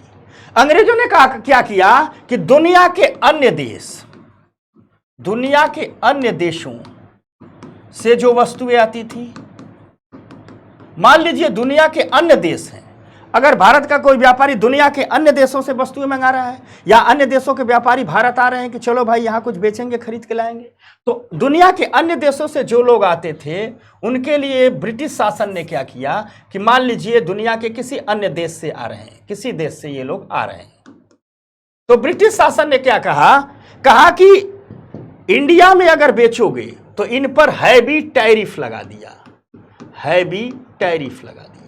ये दिखेगा नहीं सर, ब्लू कर देते हैं। क्या किया, हैवी टैरिफ लगा दिया। टैरिफ लगा, टैरिफ मतलब टैक्स लगा दिया। जैसे मान लो अगर कोई कपड़ा ब्रिटेन से 100 रुपये का आता है तो अंग्रेजों ने कहा ठीक है लाओ बेचो। वही कपड़ा अगर फ्रांस, अमेरिका, नीदरलैंड से इंडिया में आता है तो अंग्रेजों ने कहा कि भाई शासन तो उनका था, उन्होंने कहा कि ठीक है 100 रुपये का तुम्हारा कपड़ा है तो 50 रुपये हम तुम पर क्या लगा रहे हैं, टैक्स लगाएंगे। यानी कोई विदेशी भारत में वस्तु बेचने आएगा, कपड़ा बेचने आएगा तो उसका कपड़ा क्या हो जाएगा, 50 रुपया प्रति मीटर। तो क्या भारत में खरीदारी होगी, कोई बेचने आएगा, नहीं बेचने आएगा। इससे हुआ क्या, धीरे धीरे भारत का जो व्यापार था, जो भारत का व्यापार पूरी दुनिया से चलता था, वह भारत का व्यापार अधिकतम इस ब्रिटेन से ही सिमट कर रह गया, सिमट कर रह गया। जो भारत अपने तैयार वस्तुओं के लिए, अपने उपभोक्ताओं के लिए, अपने उत्पाद के लिए पूरी दुनिया में जानता था, उसका ब्रिटेन से ही रह गया। क्योंकि आर्थिक नीतियां कौन बना रहा था, शासन बना रहा था, और शासन का एकमात्र उद्देश्य था भारतीय अर्थव्यवस्था का ब्रिटेन के हित में प्रयोग करना। शासन नहीं चाहता था किसी और देश के उद्योगों द्वारा बनी वस्तुएं भारत में बिके। तो कुल मिलाजुला करके यही हुआ कि जो उन्होंने टैरिफ की प्रतिबंधात्मक नीतियां ये सब लाई, इसने भारत की व्यापार संरचना और मात्रा को बड़ी बुरी तरह से प्रभावित कर दिया। भारत कच्चे रेशम, कच्चा कपास, कच्चा ऊन, चीनी, नील, जूट आदि जैसे प्राथमिक उत्पादों का निर्यातक बन गया। यानी भारत गन्ना बेच रहा है, कच्चा रेशम बेच रहा है, निर्यात कर रहा है, और साथ साथ अब सोचना इन्हीं द्वारा तैयार उपभोक्ता वस्तुओं जैसे कपास से कपड़ा, यहां कच्चा रेशम गया, तैयार रेशम आ गया, कच्चा ऊन गया, ऊनी कपड़े तैयार होकर के आ गए, और अन्य पूंजीगत सामान जो ब्रिटेन के कारखानों में उत्पादित होते थे जैसे हल्की मशीनरी इत्यादि का आयातक बन गया। यानी भारत कच्ची वस्तुओं का निर्यातक बन गया। लोहा दे रहा है ब्रिटेन को अंग्रेज यहां की खानों से लोहे की खुदाई कर रहे हैं, ब्रिटेन ले जा रहे हैं, उनसे मशीनें तैयार कर रहे हैं, भारत वालों को ले आकर बेच रहे हैं। यहां से कच्चा रेशम ले आ जा रहे हैं, वहां से रेशम की साड़ियां, रेशम के कपड़े बेच रहे हैं। यहां से कच्चा कपास ले जा रहे हैं, कपड़े ले आके बेच रहे हैं। यहां से गन्ना ले जा रहे हैं, चीनी ले आके बेच रहे हैं। तो भारत इन कच्चे उत्पादों का निर्यातक बन गया, तैयार वस्तुओं का आयातक बन गया। व्यवहारिक रूप यही है कि ब्रिटेन ने भारत के निर्यात और आयात पर एकाधिकार बनाए रखा। परिणाम स्वरूप भारत का आधे से अधिक विदेशी व्यापार ब्रिटेन तक ही सीमित था। कुछ व्यापार चीन, सीलोन जो आज का श्रीलंका है, ईरान जैसे देशों के साथ था, और वह भी तब था जब स्वयं ब्रिटिश सरकार ने इसकी अनुमति दी थी, क्योंकि यहाँ भी व्यापार के बिचौलिए के रूप में वही लोग थे, अंग्रेज ही थे, तो यहाँ से भी उनको फायदा होता था। यानी कुल मिला करके भारत के समस्त व्यापार को ब्रिटिश हित में मोड़ दिया गया। और कुछ मामले ऐसे हुए जिन्होंने इस व्यापार को अंग्रेजों के पक्ष में और प्रभावित कर दिया। जैसे स्वेज नहर के खुलने से भारत के विदेशी व्यापार पर विदेशी नियंत्रण और अधिक तीव्र हो गया। स्वेज नहर ने खोल दिया। अब जब स्वेज नहर खुल गया तो ब्रिटिश जहाजों की जो दूरी थी अब कम तय करनी पड़ी, लागत उनकी कम हो गई, तो ज्यादा जहाज आने जाने लगे। इसलिए ज्यादा जहाज आने लगे तो भारत से और कच्चे माल जाने लगे, तैयार माल आने लगे। यानी स्वेज नहर के खुलने से भी हुआ क्या कि भारत पर ब्रिटिश नियंत्रण और तेज हुआ। जो 1869 में स्वेज नहर को खोला गया तो स्वेज नहर यूरोपीय या अमेरिकी बंदरगाहों को दक्षिण एशिया, पूर्वी अफ्रीका और ओशनिया में स्थित बंदरगाहों के बीच चलने वाले जहाजों के लिए एक सीधा व्यापार मार्ग प्रदान कर दिया। तो जहाजों का चक्कर कम हो गया, जल्दी जहाज पहुंचने लगे, और दुनिया के सबसे महत्वपूर्ण जलमार्ग से रास्ता और आसान हो गया, सुगम हो गया, और इस रास्ते पर नियंत्रण भी अंग्रेजों का ही था। तो स्वेज नहर ने और क्या किया, भारत पर आर्थिक शोषण की पकड़ को मजबूत कर लिया। ढेर सारे अंग्रेज उस दौर के एक आंकड़ा देते हैं। अंग्रेज आंकड़ा देते हैं कि देखिए भारत का निर्यात बढ़ा है, भारत का निर्यात बढ़ा है। ढेर सारे अंग्रेज कहते हैं कि भारत के व्यापार में एक निर्यात योग्य अधिशेष उत्पन्न हो गया। अंग्रेज लोग बड़े होशियार थे, पूरी दुनिया में जाकर के एकदम ढिढोरा पीटते थे कि देखिए हम तो भारत का विकास कर रहे हैं, हम तो भारत का विकास कर रहे हैं, देखिए भारत का निर्यात बढ़ रहा है। अंग्रेज करते क्या थे कि ये जो भारत है, अंग्रेज करते क्या थे कि ये जो इंडिया है, जिन वस्तुओं को निर्यात कर रहा था, ठीक, तो तो कहते थे कि देखिए भारत इतनी वस्तुएं निर्यात कर रहा था, जो कच्चा मच्चा माल वाल भेज रहा था, इससे देखिए भारत को कितना पैसा मिल रहा है। और कहते थे देखिए भारत का फायदा हो रहा है, हम भारत का निर्यात बढ़ा रहे हैं। लेकिन वे आधे आंकड़े देते थे। सच यह है कि भारत का जो निर्यात बढ़ा, जो विदेशी बाजार में पैसा भारत के निर्यातों से जनरेट हुआ, वह पैसा अर्थात वह भी पैसा सोने और चांदी के रूप में भारत नहीं आया। वह भी पैसा सोने चांदी के रूप में भारत नहीं आया। जैसे आज डॉलर आता है तब सोने चांदी का होता था। मान लीजिए अगर भारत का यह निर्यात विदेशी बाजार में खूब बिका तो सोने चांदी के रूप में पैसा देश में आना चाहिए ना। भारत को कुछ नहीं मिला। हुआ क्या कि जो भारत का निर्यात अधिशेष था, जो निर्यात अधिशेष था, यानी भारत के निर्यात से जो बड़ा पैसा जनरेट हुआ था, उसका लाभ भारत को नहीं मिला, बल्कि इस निर्यात अधिशेष का लाभ भी ब्रिटिश सरकार को मिला। कैसे? तो देखिए, यह जो निर्यात अधिशेष हुआ, इस पैसे को ब्रिटिश सरकार जो अपने युद्ध लड़ती थी उसमें खर्च कर देती थी। और ब्रिटिश सरकार कहती थी ये युद्ध हम भारत के लिए लड़ रहे हैं। अरे भैया, वो युद्ध अपने लिए लड़ती थी और जो निर्यात अधिशेष हुआ था, इस पैसे को उन युद्धों पर खर्च कर देती थी और कहती थी यह युद्ध हम भारत के लिए लड़ रहे हैं, भारत में अस्थायी शांति स्थापित करने के लिए लड़ रहे हैं, भारत की जनता को अस्थायी देने के लिए लड़ रहे हैं। भारत में छोटे मोटे राजे रजवाड़े हैं, बड़े बदमाश हैं, जनता का शोषण करते हैं। इनको जब तक हम मारेंगे काटेंगे नहीं, इनका विलय नहीं करेंगे, जनता शांति से नहीं रहेगी। यानी भारत विजय का खर्च भी अंग्रेजों ने भारत से ही जुटाया। बड़े चालाक थे वे लोग अंग्रेज। उन्होंने भारत विजय का खर्च भी भारत से ही जुटा लिया। भारत से वस्तुओं का निर्यात कर रहे हैं, पैसा जनरेट कर रहे हैं, और इस पैसे से जो खर्चा आ रहा है उसका लाभ भारत के शिल्पकारों को, किसानों को नहीं मिल रहा है। उस पैसे से वो कह रहे हैं कि जो हम युद्ध लड़ रहे हैं भारत की जनता की ये शांति सुकून के लिए लड़ रहे हैं, युद्ध का खर्चा भी अपने से ही इसी निर्यात से हो जाता था। अंग्रेज कहते थे कि हम ब्रिटेन में ढेर सारे ऑफिस खोले थे, ब्रिटेन में ढेर सारे ऑफिस खोले थे। इस ब्रिटेन के कार्यालय के खर्चे भी इसी निर्यात के पैसे से इकट्ठा कर लेते थे, जुटाते थे। कहते थे कि ब्रिटेन का ऑफिस इसीलिए तो चल रहा है, भारतीयों के हित में ही तो चल रहा है। तो ब्रिटेन के ऑफिस का भी खर्चा निकालते थे निर्यात से। साथ साथ ढेर सारा इंडिविजुअल ट्रेड आया, यानी भारत में ढेर सारे सिविल सर्वेंट आए, उनकी तनख्वाह, भारत में जो सिविल लोग काम किए रिटायर चले गए, उनकी पेंशन भी कहां जा रही है? इसी निर्यात से जा रही है। यानी जो निर्यात अधिशेष हुआ उससे भी सोना चांदी के रूप में पैसा भारत में नहीं आया, बल्कि उस निर्यात अधिशेष का लाभ भी ब्रिटेन को ही मिला। ब्रिटेन के लोगों ने उस निर्यात अधिशेष से कहा कि हम ब्रिटेन में औपनिवेशिक सरकार द्वारा स्थापित कार्यालय द्वारा जो खर्चा किया जा रहा है उस व्यय को भी हम निर्यात अधिशेष से ही निकालेंगे। ब्रिटेन में अपनी सरकार तो थी, लेकिन भारत में जो ब्रिटेन की सरकार थी उसके कुछ ऑफिस लंदन में भी खोले गए थे। यानी ऑफिस लंदन में खुला है, काम अंग्रेज कर रहे हैं, भारत सरकार से ही संबंधित काम कर रहे थे। कहते थे इसका भी खर्चा हम भारत का निर्यात अधिशेष से ही निकालेंगे, क्योंकि ये भी भारत की जनता के लिए हम कर रहे हैं। ब्रिटिश सरकार जो युद्ध लड़ रही थी, उन युद्धों पर जो खर्चा जाता था वो कहते थे इसी निर्यात अधिशेष से उसके भी खर्चों निकालेंगे। यानी लड़ रहे हैं अंग्रेज दुनिया में युद्ध, खर्चा कौन कर रहा है? खर्चा वहन कौन कर रहा है? भारत का किसान, भारत का शिल्पकार, भारत का मजदूर। और अंग्रेजों ने कई अदृश्य वस्तुओं का आयात किया। इंडिविजुअल ट्रेड मतलब कई प्रकार की सेवाओं का आयात किया। दुनिया भर के अधिकारी वहां से लेकर के आ रहे हैं, कोई जरूरत नहीं है, लेकिन उनकी सैलरी पेंशन तो यहीं से जा रही है। इसको कहते हैं अदृश्य आयात, यानी वस्तुएं आ रही है, दिख नहीं रही हैं, और इन सब पर खर्चा किया।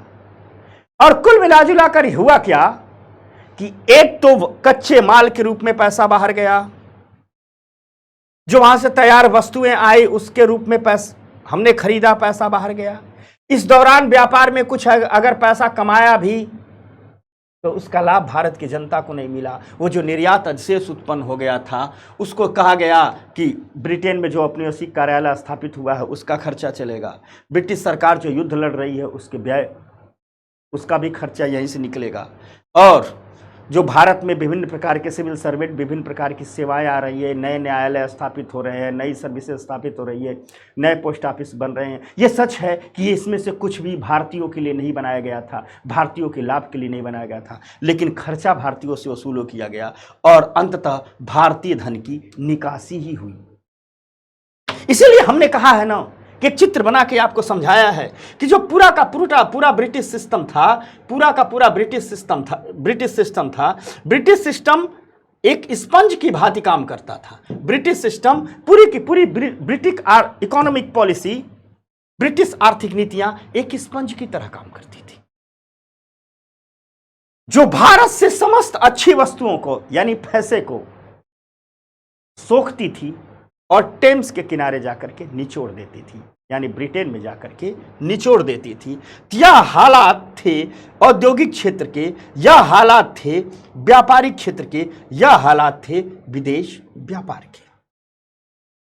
ठीक, अब थोड़ा सा हम बताएंगे कि आखिर पॉपुलेशन कंट्रोल की स्थिति क्या थी, जनसंख्या की स्थिति क्या थी। तो अब हम आपको लेकर के चलते हैं जनसांख्यिकी की स्थिति की ओर। दरअसल जनसांख्यिकी की स्थिति यह बताती है कि सरकारें अपनी अर्थव्यवस्था का लाभ जनसंख्या तक के बड़े वर्गों तक पहुंचा रही हैं कि नहीं, अर्थात लोग कितना प्रतिनिधित्व कर रहा है सरकार की अर्थव्यवस्था में, लोगों के जीवन में, लोगों के हालात में कितने सुधार आ रहे हैं अर्थव्यवस्था से। इसको समझने का सबसे बेहतर पैमाना होता है कि उस समय के जनसांख्यिकी की स्थिति को देख लिया जाए। अगर ब्रिटिश भारत की जनसंख्या की बात करें, यानी उस दौर की जनसंख्या की बात करें जब देश पर अंग्रेजों का शासन था, तो ब्रिटिश भारत में जनसंख्या का पहला विवरण 1881 में जनगणना के माध्यम से एकत्रित किया गया और यह आंकड़े बताते हैं कि जनसंख्या वृद्धि में भारी असमानता चल रही थी ब्रिटिश भारत के दौरान। इस अवस्था में न तो भारत की कुल जनसंख्या और न ही जनसंख्या वृद्धि की दर ही बहुत अधिक थी। समग्र साक्षरता की बात करें तो 16% से भी कम थी और इसमें महिला साक्षरता का स्तर लगभग 7% के निम्न स्तर पर था, यानी महिला साक्षरता महज 7% पर थी और कुल साक्षरता महज 16% पर थी। यह साक्षरता का स्तर है। अगर हम स्वास्थ्य के हालात की बात करें तो सार्वजनिक स्वास्थ्य सुविधाएं अर्थात सरकार की तरफ से उपलब्ध कराई गई स्वास्थ्य सुविधाएं न तो अनुपलब्ध थी या अत्यधिक अपर्याप्त थी। मतलब यहां नो नहीं तो है, कहने का मतलब यह है कि जो सार्वजनिक स्वास्थ्य सुविधाएं थी या तो अनुपलब्ध थी, मतलब या तो थी ही नहीं, और अगर कहीं भी थोड़ी बहुत थी भी तो बहुत अधिक अपर्याप्त थी। बिल्कुल वैसे ही थी कि रेतीली मरुभूमि में बारिश की कुछ बूंदें पड़ जाए और लोग कह दे बारिश हो गई, लेकिन धरती को न ठंडक मिली न प्यास बुझी। कुछ ऐसे ही हालात थे। सरकार ने कहा कि हम सार्वजनिक सुविधाओं पर देखिए खर्च कर रहे हैं।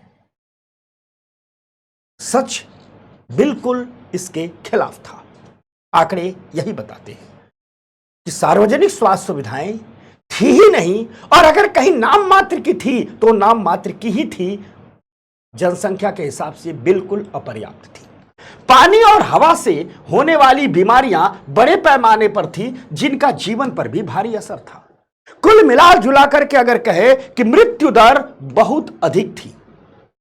विशेष रूप से शिशु मृत्यु दर काफी भयावह थी, अधिक नहीं भयावह थी, लगभग 218 प्रति हजार। यह भयावह स्थिति है। और एक बात याद रखिएगा, शिशु मृत्यु दर और जन्म के समय माताओं की मृत्यु दर किसी भी सरकार के कल्याणकारी स्वरूप को मापने का सबसे बेहतर पैमाना है। अगर किसी भी सरकार में, किसी भी शासन में, किसी भी राज्य में शिशु मृत्यु दर अधिक है, जन्म के समय माताओं की मृत्यु दर अधिक है, तो इसका मतलब वह सरकार पूरी तरह से अमानवीय है। वह सरकार सिर्फ लाभ और हानि को ही ध्यान में रख करके काम करती है। वह सरकार नहीं व्यापार कर रही है। ब्रिटिश शासन व्यापारियों का शासन था। अंग्रेज व्यापारी बन के आए और व्यापारी बन के ही रहे। सिर्फ उनका उद्देश्य था लाभ कमाना, ब्रिटेन के हित में भारत की अर्थव्यवस्था का इस्तेमाल करना। और इस बात की गवाही चीख चीख करके ये आंकड़े देते हैं कि भारत में मृत्यु दर अधिक थी और शिशु मृत्यु दर तकरीबन 2018 प्रति हजार थी। यानी 1000 बच्चे जन्म ले रहे हैं तो 218 मर जा रहे हैं। इस पर भी उस दौर के जो ब्रिटिश इतिहासकार हैं वे ढोल मजीरे बजा बजा करके कहते हैं कि हमने तो भारत को सभ्य बनाया, हमने तो भारत को आधुनिक बनाया। यह है उनकी सभ्यता का उदाहरण, यह है उनकी आधुनिकता का उदाहरण। जीवन प्रत्याशा भी बहुत कम थी, मात्र 44 वर्ष।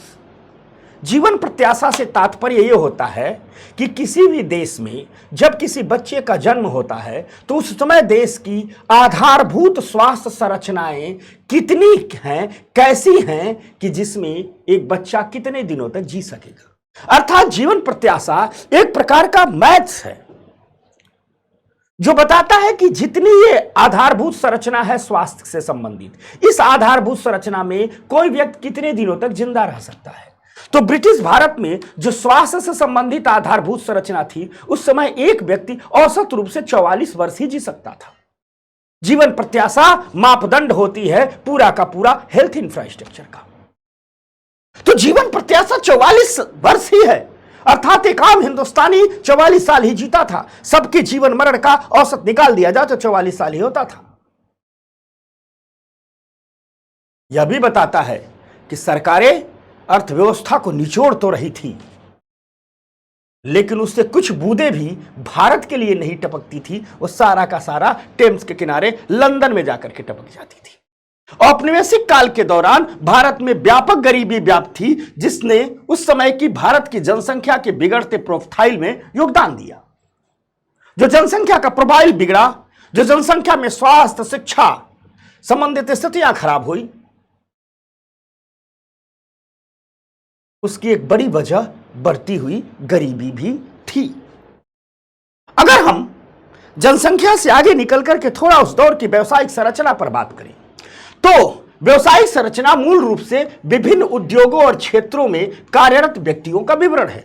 यानी जब किसी देश की हम कहते हैं कि व्यवसायिक संरचना का हम विवरण आपको दे रहे हैं, तो इसका मतलब बता रहे हैं कि उस समय उद्योगों में कितने लोग काम कर रहे थे और उद्योगों से इतर अन्य व्यवसाय में कितने लोग काम कर रहे थे। तो अगर सभी व्यवसाय और उद्योगों को बात किया जाए तो कृषि क्षेत्र में कार्यबल का बड़ा हिस्सा है, जो आमतौर पर 70 से 75% के आसपास टिका हुआ है। विनिर्माण और सेवा क्षेत्र में क्रमशः 10% और 15 से 20% का योगदान रहा। यानी मैन्युफैक्चरिंग सेक्टर 10% पर ही रहा और जो सर्विस सेक्टर है 15 से 20% पर रहा। जो व्यवसायिक संरचना उस भारत की थी, उस समय के भारत की थी, उसमें बड़ी ही क्षेत्रीय विभिन्नता थी। कुछ क्षेत्र तेजी से आगे बढ़ रहे थे, कुछ क्षेत्र बहुत तेजी से पीछे हो रहे थे। अगर हम तत्कालीन अर्थात उस समय के मद्रास, बॉम्बे और बंगाल के कुछ हिस्सों में कृषि क्षेत्र पर कार्यबल की निर्भरता को देखें तो उनमें गिरावट आई। यानी मद्रास, बॉम्बे और बंगाल के कुछ हिस्सों में लोगों ने खेती किसानी करना कम किया, कृषि क्षेत्र में गिरावट आई। इन्हीं क्षेत्रों में हम देखे गए हैं कि इन क्षेत्रों में विनिर्माण और सेवा क्षेत्र में वृद्धि हुई। इसकी एक बड़ी वजह थी कि शुरुआती दौर में जो भी आधुनिकीकरण, जो भी औद्योगिकरण और जो भी व्यापार इत्यादि ब्रिटिश शासन ने किया, उसका केंद्र हुआ करता था मद्रास, बॉम्बे और बंगाल। तो मद्रास, बॉम्बे और बंगाल में कई उद्योग खिले, कई नई किस्म की कंपनियां खुली, कई सर्विस सेक्टर का विकास हुआ, जिससे ढेर सारे लोगों को मैन्युफैक्चरिंग सेक्टर में और सेवा सेक्टर में रोजगार मिला। वो लोग कृषि को छोड़े।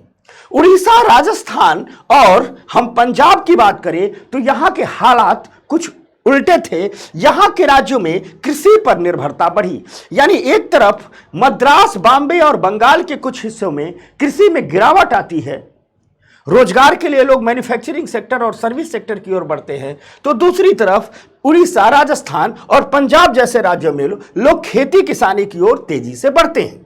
यह उस दौर की व्यवसायिक संरचना थी। अगर हम इंफ्रास्ट्रक्चर की बात करें, क्योंकि ब्रिटिश शासन के जितने ढिढोरची हैं ब्रिटिश शासन की तारीफ करने वाले जितने लोग हैं वो कहते हैं कि अंग्रेजों ने भारत में मॉडर्न इंफ्रास्ट्रक्चर का विकास किया, आधुनिक आधारभूत अवसंरचना का विकास किया। अगर इनकी बात हम करें, ब्रिटिश शासन के दौरान विकसित हुई इंफ्रास्ट्रक्चर की बात करें, तो यह सच है कि रेलवे, बंदरगाह, जल परिवहन, पोस्ट और टेलीग्राफ जैसे आधुनिक बुनियादी ढांचे का विकास किया गया। यानी ये सच है कि रेलवे का विकास किया गया, बंदरगाहों का विकास किया गया, जल परिवहन का विकास किया गया, पोस्ट ऑफिस का विकास किया गया, टेलीग्राफ का विकास किया गया, ये सच है। लेकिन इनके पीछे की नीयत कुछ और थी, इनके पीछे की मंशा कुछ और थी। इनके पीछे की नीयत यह नहीं थी कि भारत का विकास करना है, इनके पीछे की मंशा यह नहीं थी कि भारत का विकास करना है। इनके पीछे की असली मकसद था विभिन्न औपनिवेशिक हितों की सेवा करनी है, अपने आर्थिक हितों को पूरा करना है। पूरे देश को रेलवे से जोड़ देंगे तभी तो पूरे देश का कच्चा माल बंदरगाहों तक ले आएंगे, और बंदरगाहें का विकास करेंगे तभी तो तेजी से इनको लंदन लेकर जाएंगे, मैनचेस्टर लेकर जाएंगे, और वहां से जो तैयार माल होगा उसको बंदरगाह पर लाएंगे, फिर वहां से रेलवे से पूरे भारत में फैला देंगे। पूरे भारत के एक एक कस्बे पर, एक एक बाजार पर, एक एक गांव पर, एक एक चौक चौराहे पर आर्थिक रूप से अधिकार कर लेंगे। एक एक व्यक्ति जो भी खरीदारी करेगा वो ब्रिटेन की बनी हुई मिलों की ही खरीदारी करेगा। एक एक व्यक्ति जो भी कच्चा माल उगाएगा वो ब्रिटेन की मिलों तक भेज दिया जाएगा। इसीलिए उन्होंने इन सारी आधुनिक अवसंरचना का विकास किया। साथ साथ ही इस आधुनिक अवसंरचना के पीछे मकसद यह भी था कि सेना और प्रशासन की जो गतिशीलता है बढ़ा दिया जाए, सूचनाओं की गतिशीलता बढ़ा दिया जाए, ताकि कहीं भी भारत में क्षेत्रीय विद्रोह हो तो उसका आसानी से दमन किया जा सके। यानी यह सच है कि अंग्रेज भारत में आधुनिक अवसंरचना का विकास कर रहे हैं, लेकिन नीयत भारत के विकास की नहीं थी। नीयत औपनिवेशिक शोषण की जो जकड़ थी, जो पकड़ थी, उसको और मजबूत करने की थी, शोषण को और तीव्र करने की थी। असली मकसद यही था। आपको पता चलेगा कि 1850 में अंग्रेजों ने भारत में रेलवे की शुरुआत की, और यह अंग्रेजों का के सबसे महत्वपूर्ण योगदानों में से एक माना जाता है, क्योंकि रेलवे ने आर्थिक नुकसान तो बहुत किया।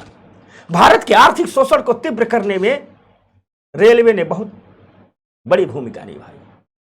भारत पर औपनिवेशिक शासन को मजबूत करने में रेलवे ने बहुत भूमिका निभाई। लेकिन जाने अनजाने में रेलवे भारतीयों को एक सामाजिक लाभ भी दे गई, और जो उसके द्वारा हुए आर्थिक नुकसान से कहीं ज्यादा थी। अगर हम रेलवे की भूमिका का मूल्यांकन करें तो हमें दिखता क्या है कि रेलवे ने भारतीय अर्थव्यवस्था को दो महत्वपूर्ण तरीकों से प्रभावित किया। पहला तो इसने यह किया कि इसने लोगों की लंबी दूरी की यात्रा करने और भारत में जो हर तरह के भौगोलिक और सांस्कृतिक विभाजन थे, उन जो भौगोलिक और सांस्कृतिक बाधाएं थी, उनको तोड़ने में सक्षम बनाया। अर्थात उस दौर के भारत में आधुनिक राष्ट्रीय राजनीति की शुरुआत होती है, जो आधुनिक अर्थों के राष्ट्रवाद की शुरुआत होती है, इस राष्ट्रवाद को सक्षम बनाने में रेलवे का बड़ा योगदान था। क्योंकि भारत में आधुनिक संचार के साधन नहीं थे, वे घोड़े ही थे, बैलगाड़ियां ही थी, लोग पैदल ही चलते थे, ऊंट हाथियों पर ही चलते थे, इससे लंबी दूरी की यात्राएं नहीं हो पाती थी। रेलवे ने लंबी दूरी की यात्राएं करना संभव बनाया। अब हमारे जो सामाजिक उपदेशक थे, जो समाज सुधार आंदोलनों से जुड़े लोग थे, वे लंबी लंबी यात्रा कर सकते थे, अपने उपदेशों से सबको प्रभावित कर सकते थे, भारत के एक छोर से दूसरे छोर को जा सकते थे, इस देश की विविधता को समझ सकते थे, समेट सकते थे, बड़े लोगों को संबोधित कर सकते थे। और बात सच भी निकली। जब हमारे यहां आधुनिक राष्ट्रीय राजनीति की शुरुआत हुई, राष्ट्रीय आंदोलन की शुरुआत हुई, तो जो अखिल भारतीय आंदोलन का स्वरूप निखर करके आया, वह इसीलिए निखर करके आया क्योंकि हमारे राजनेता लंबी लंबी यात्राएं कर सके, भारत के एक छोर से दूसरे छोर तक आ जा सके, और जो भौगोलिक बाधाएं थी, जो सांस्कृतिक बाधाएं थी, इन सभी भौगोलिक बाधाओं को तोड़ सके, इन सभी सांस्कृतिक बाधाओं को तोड़ सके, और एक अखिल भारतीय राष्ट्रीय आंदोलन को जन्म दे सके। यद्यपि यह सच है कि यह सब काम करने के लिए अंग्रेजों ने रेलवे नहीं बनाई थी, लेकिन सच यह भी है कि रेलवे का लाभ भारत ने इस रूप में ले लिया। इसीलिए हम कहते हैं कि रेलवे की शुरुआत के कारण जो सामाजिक लाभ मिले वो देश के भारी आर्थिक नुकसान से अधिक है। तात्कालिक रूप से रेलवे ने बहुत बड़ा आर्थिक नुकसान दिया, क्योंकि तात्कालिक रूप से रेलवे ने भारतीय कृषि के व्यवसायीकरण को बढ़ावा दिया, जिसने भारत की ग्रामीण अर्थव्यवस्था की जो आत्मनिर्भरता थी इस पर प्रतिकूल प्रभाव डाला। भारत में कल ही एक मैगजीन में एक लेख लिखा था, कल ही एक हिस्टोरियन ने एक लेख लिखा था एक प्रतिष्ठित मैगजीन में, और इत्तेफाक से उन्होंने ये सब बातें लिखी थी। तो उन्होंने कहा था कि भारतीय अर्थव्यवस्था की जो मूल संरचना थी कि हमारे गांव आत्मनिर्भर थे, हर गांव एक देश था। वह इस संदर्भ में था कि हर गांव अपनी जरूरत की वस्तुओं का उत्पादन करता था और सबकी जरूरतें पूरी कर देता था। इसलिए ऊपर के स्तर पर जो हलचल होती थी गांव तक नहीं पहुंच पाती थी। अकबर के बाद जहांगीर आता है, जहांगीर के बाद शाहजहां आता है, शाहजहां के बाद औरंगजेब आता है, यह ऊपर की हलचलें थी। गांव के स्तर का बुनियादी ढांचा एक समान रहा क्योंकि हमारे गांव आत्मनिर्भर थे।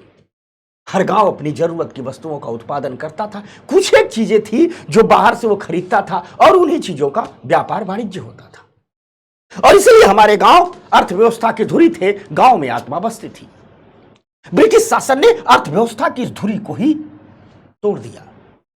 ब्रिटिश शासन ने इस आत्मनिर्भरता की आत्मा पर ही चोट पहुंचा दी, और यह ऐसे कि उन्होंने जब रेल चलाई तो भारतीय कृषि के व्यवसायीकरण को बढ़ावा दिया। अर्थात भारत में जो खेती किसानी खाद्यान्न उत्पादन फल फूलों के उत्पादन तक थी, अब वो भारतीय कृषि नकदी फसलों का उत्पादन करने लगे। बुरा ये नहीं है, नकदी फसलों का उत्पादन बुरा नहीं है, बुरा ये है कि भारत के किसान से उन्हीं नकदी फसलों का उत्पादन करवाया जाता था जिन नकदी फसलों की जरूरत ब्रिटेन की मिलों को हुआ करती थी। बिहार के किसानों को कोई जरूरत नहीं थी नील उत्पादन करने की, लेकिन चूंकि लंदन के कपड़ा मिलों को नील की जरूरत थी तो बिहार के किसानों से जबरदस्ती नील का उत्पादन करवाया जाता था। आपने नील आंदोलन सुनेंगे, इतिहास में पढ़ेंगे, चंपारण आंदोलन इतिहास में पढ़ेंगे, नील विद्रोह इतिहास में पढ़ेंगे, क्योंकि किसानों को कोई जरूरत नहीं थी, नहीं चाहते थे। मसलन बात यह है कि कृषि का व्यवसायीकरण बुरा नहीं है, लेकिन कृषि का व्यवसायीकरण तब अच्छा है जब किसान की सहमति से हो, किसान के हित में हो। लेकिन ब्रिटिश शासन जो कृषि का व्यवसायीकरण कर रहा था, वो किसान पर थोपा गया व्यवसायीकरण था, वह ब्रिटेन के हित में था, किसान के हित में नहीं था। और इस व्यवसायीकरण को बढ़ावा दिया रेलवे ने। गांव गांव से कच्चे माल का उत्पादन हुआ और उनको रेलवे के माध्यम से ही बंदरगाहों पर भेजा गया, वहां से लंदन गई और लंदन से जो वस्तुएं बनी बंदरगाहों पर आई, उनको गांव गांव तक भेज दिया गया। और इन सब ने भारतीय गांव की जो मूल उत्स था, भारतीय गांव की जो आत्मनिर्भरता की संकल्पना थी, इसे तोड़ करके रख दिया और बड़ा भारी आर्थिक नुकसान किया। हाँ, यह सच है कि बाद में जब राष्ट्रीय आंदोलन शुरू हुआ, भारत का राष्ट्रवाद अपनी प्रखर जवानी पर पहुंचा, तब लोगों ने मूल्यांकन किया कि भारत के इस राष्ट्रवाद को युवा बनाने में, प्रखर बनाने में, तीव्र बनाने में, धारदार बनाने में, चाहे अनचाहे में, जाने अनजाने में इस रेलवे की बड़ी भूमिका रही है। इसलिए हम कहते हैं, इसलिए एनसीईआरटी कहती है कि रेलवे ने भारत को जो आर्थिक नुकसान पहुंचाया, उससे ज्यादा जाने अनजाने में भारत को सामाजिक लाभ पहुंचा दिया। रेलवे के साथ ही अंतर्देशीय समुद्री लेन की प्रणाली भी शुरू की गई। कानून और व्यवस्था को बनाए रखने के लिए मुख्य रूप से इलेक्ट्रिक टेलीग्राफ की प्रणाली शुरू गई। लॉ एंड ऑर्डर को बनाए रखने के लिए आप कहोगे इलेक्ट्रिक टेलीग्राफ से लॉ एंड ऑर्डर का क्या लेना देना है, कानून व्यवस्था का क्या लेना देना है? जी हां, लेना देना है। कानून व्यवस्था के लिए बहुत जरूरी चीज है कि जनता के बीच जो स्थिति है उसकी सूचना शासन करने वालों को मिल सके, और शासन करने वालों का जो मंतव्य है, आदेश है, अपने से नीचे अधिकारियों तक तेजी से पहुंच सके।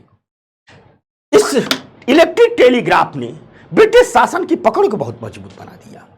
हर विद्रोह को दबाने में इस इलेक्ट्रिक टेलीग्राफ ने बड़ी मदद की।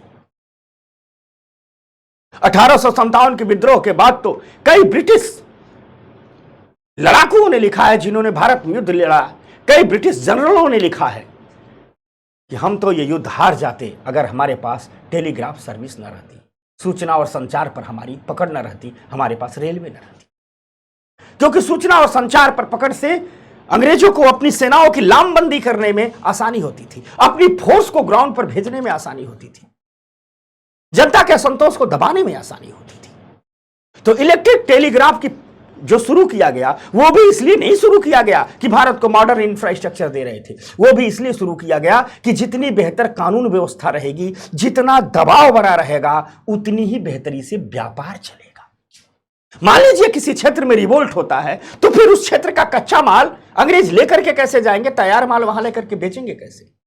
अर्थात कानून व्यवस्था भी इसीलिए बेहतर की जा रही थी, लॉ एंड ऑर्डर भी इसीलिए बेहतर किया जा रहा था ताकि उनका व्यापार अधिक शांतिपूर्ण तरीके से चल पाए। इसी कड़ी में डाक सेवाओं का, पोस्ट ऑफिस सर्विस का विस्तार किया गया। लेकिन ये जो किया भी गया, ठीक, यह भारतीय जनता के हित में नहीं किया गया, भारतीय जनता के कल्याण के लिए नहीं किया गया। जब हम स्वतंत्रता के समय देखते हैं तो लगभग 2 शताब्दियों के लंबे औपनिवेशिक शासन का प्रभाव भारतीय अर्थव्यवस्था पर दिखता है।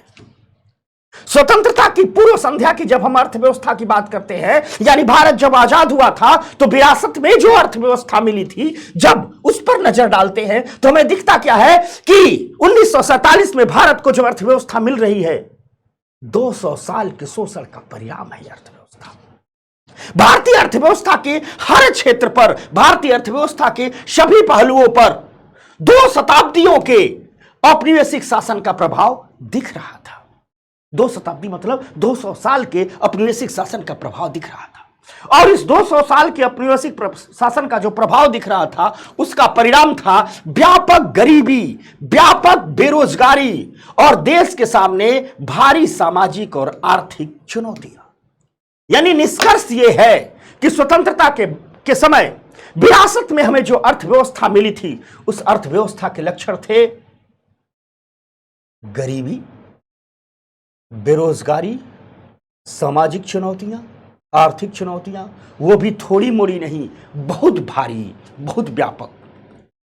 इसलिए जब देश आजाद होता है तो उसी दिन भारतीय अर्थव्यवस्था की समीक्षा करते हुए यूरोप का एक प्रसिद्ध अखबार लिखता है कि इस नव स्वतंत्र हुए भारत में 3 व्यक्तियों में से कोई एक व्यक्ति भरपेट खाना खा सकता है, कुछ भी मोटा कपड़ा पहन सकता है, फूस छप्पर के नीचे रह सकता है, बशर्ते 2 व्यक्ति भूखे रहें, नंगे रहें, आसमान के नीचे सोएं।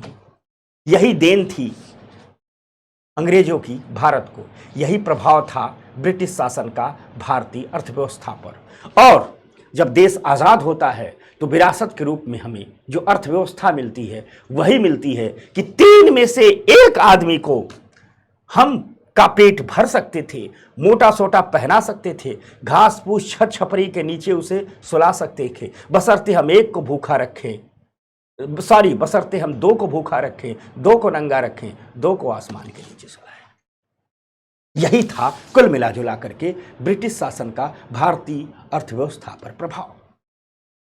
देश स्वतंत्र होता है, यही अर्थव्यवस्था हमें विरासत में मिलती है। अब इसको समझ लिए तो एनसीईआरटी के चैप्टर 2 में हम समझेंगे कि जो अर्थव्यवस्था मिली, इसे नए सिरे से कैसे सजाया गया, कैसे संवारा गया। यानी हमने 1947 की भारत के पहले की भारतीय अर्थव्यवस्था की एक झलक देखी। अब हम 1947 से लेकर के एनसीईआरटी के चैप्टर 2 में 1991 तक की अर्थव्यवस्था देखेंगे। यानी देश आजाद होता है तो किन किन आर्थिक नीतियों को लेकर चलता है, किन किन आर्थिक शासन प्रणाली को लेकर के चलता है, यह हम चैप्टर 2 में देखेंगे। चैप्टर 1 में इतनी ही बातें मैंने कोशिश की एनसीईआरटी को खोलने की, मैंने कोशिश की एनसीईआरटी को विस्तार देने की, मैंने कोशिश की एनसीईआरटी को ठहराव और गहराई देने की, बिल्कुल उतनी ही जितनी यूपीएससी की डिमांड है। मुझे उम्मीद है ये कोशिश हमारी, ये PW IAS की कोशिश आपको पसंद आएगी, और आए तो जरूर बताना। पहले चैप्टर में ही इतना ही, मिलते हैं जल्दी ही दूसरे चैप्टर में। तब तक के लिए नमस्कार, धन्यवाद।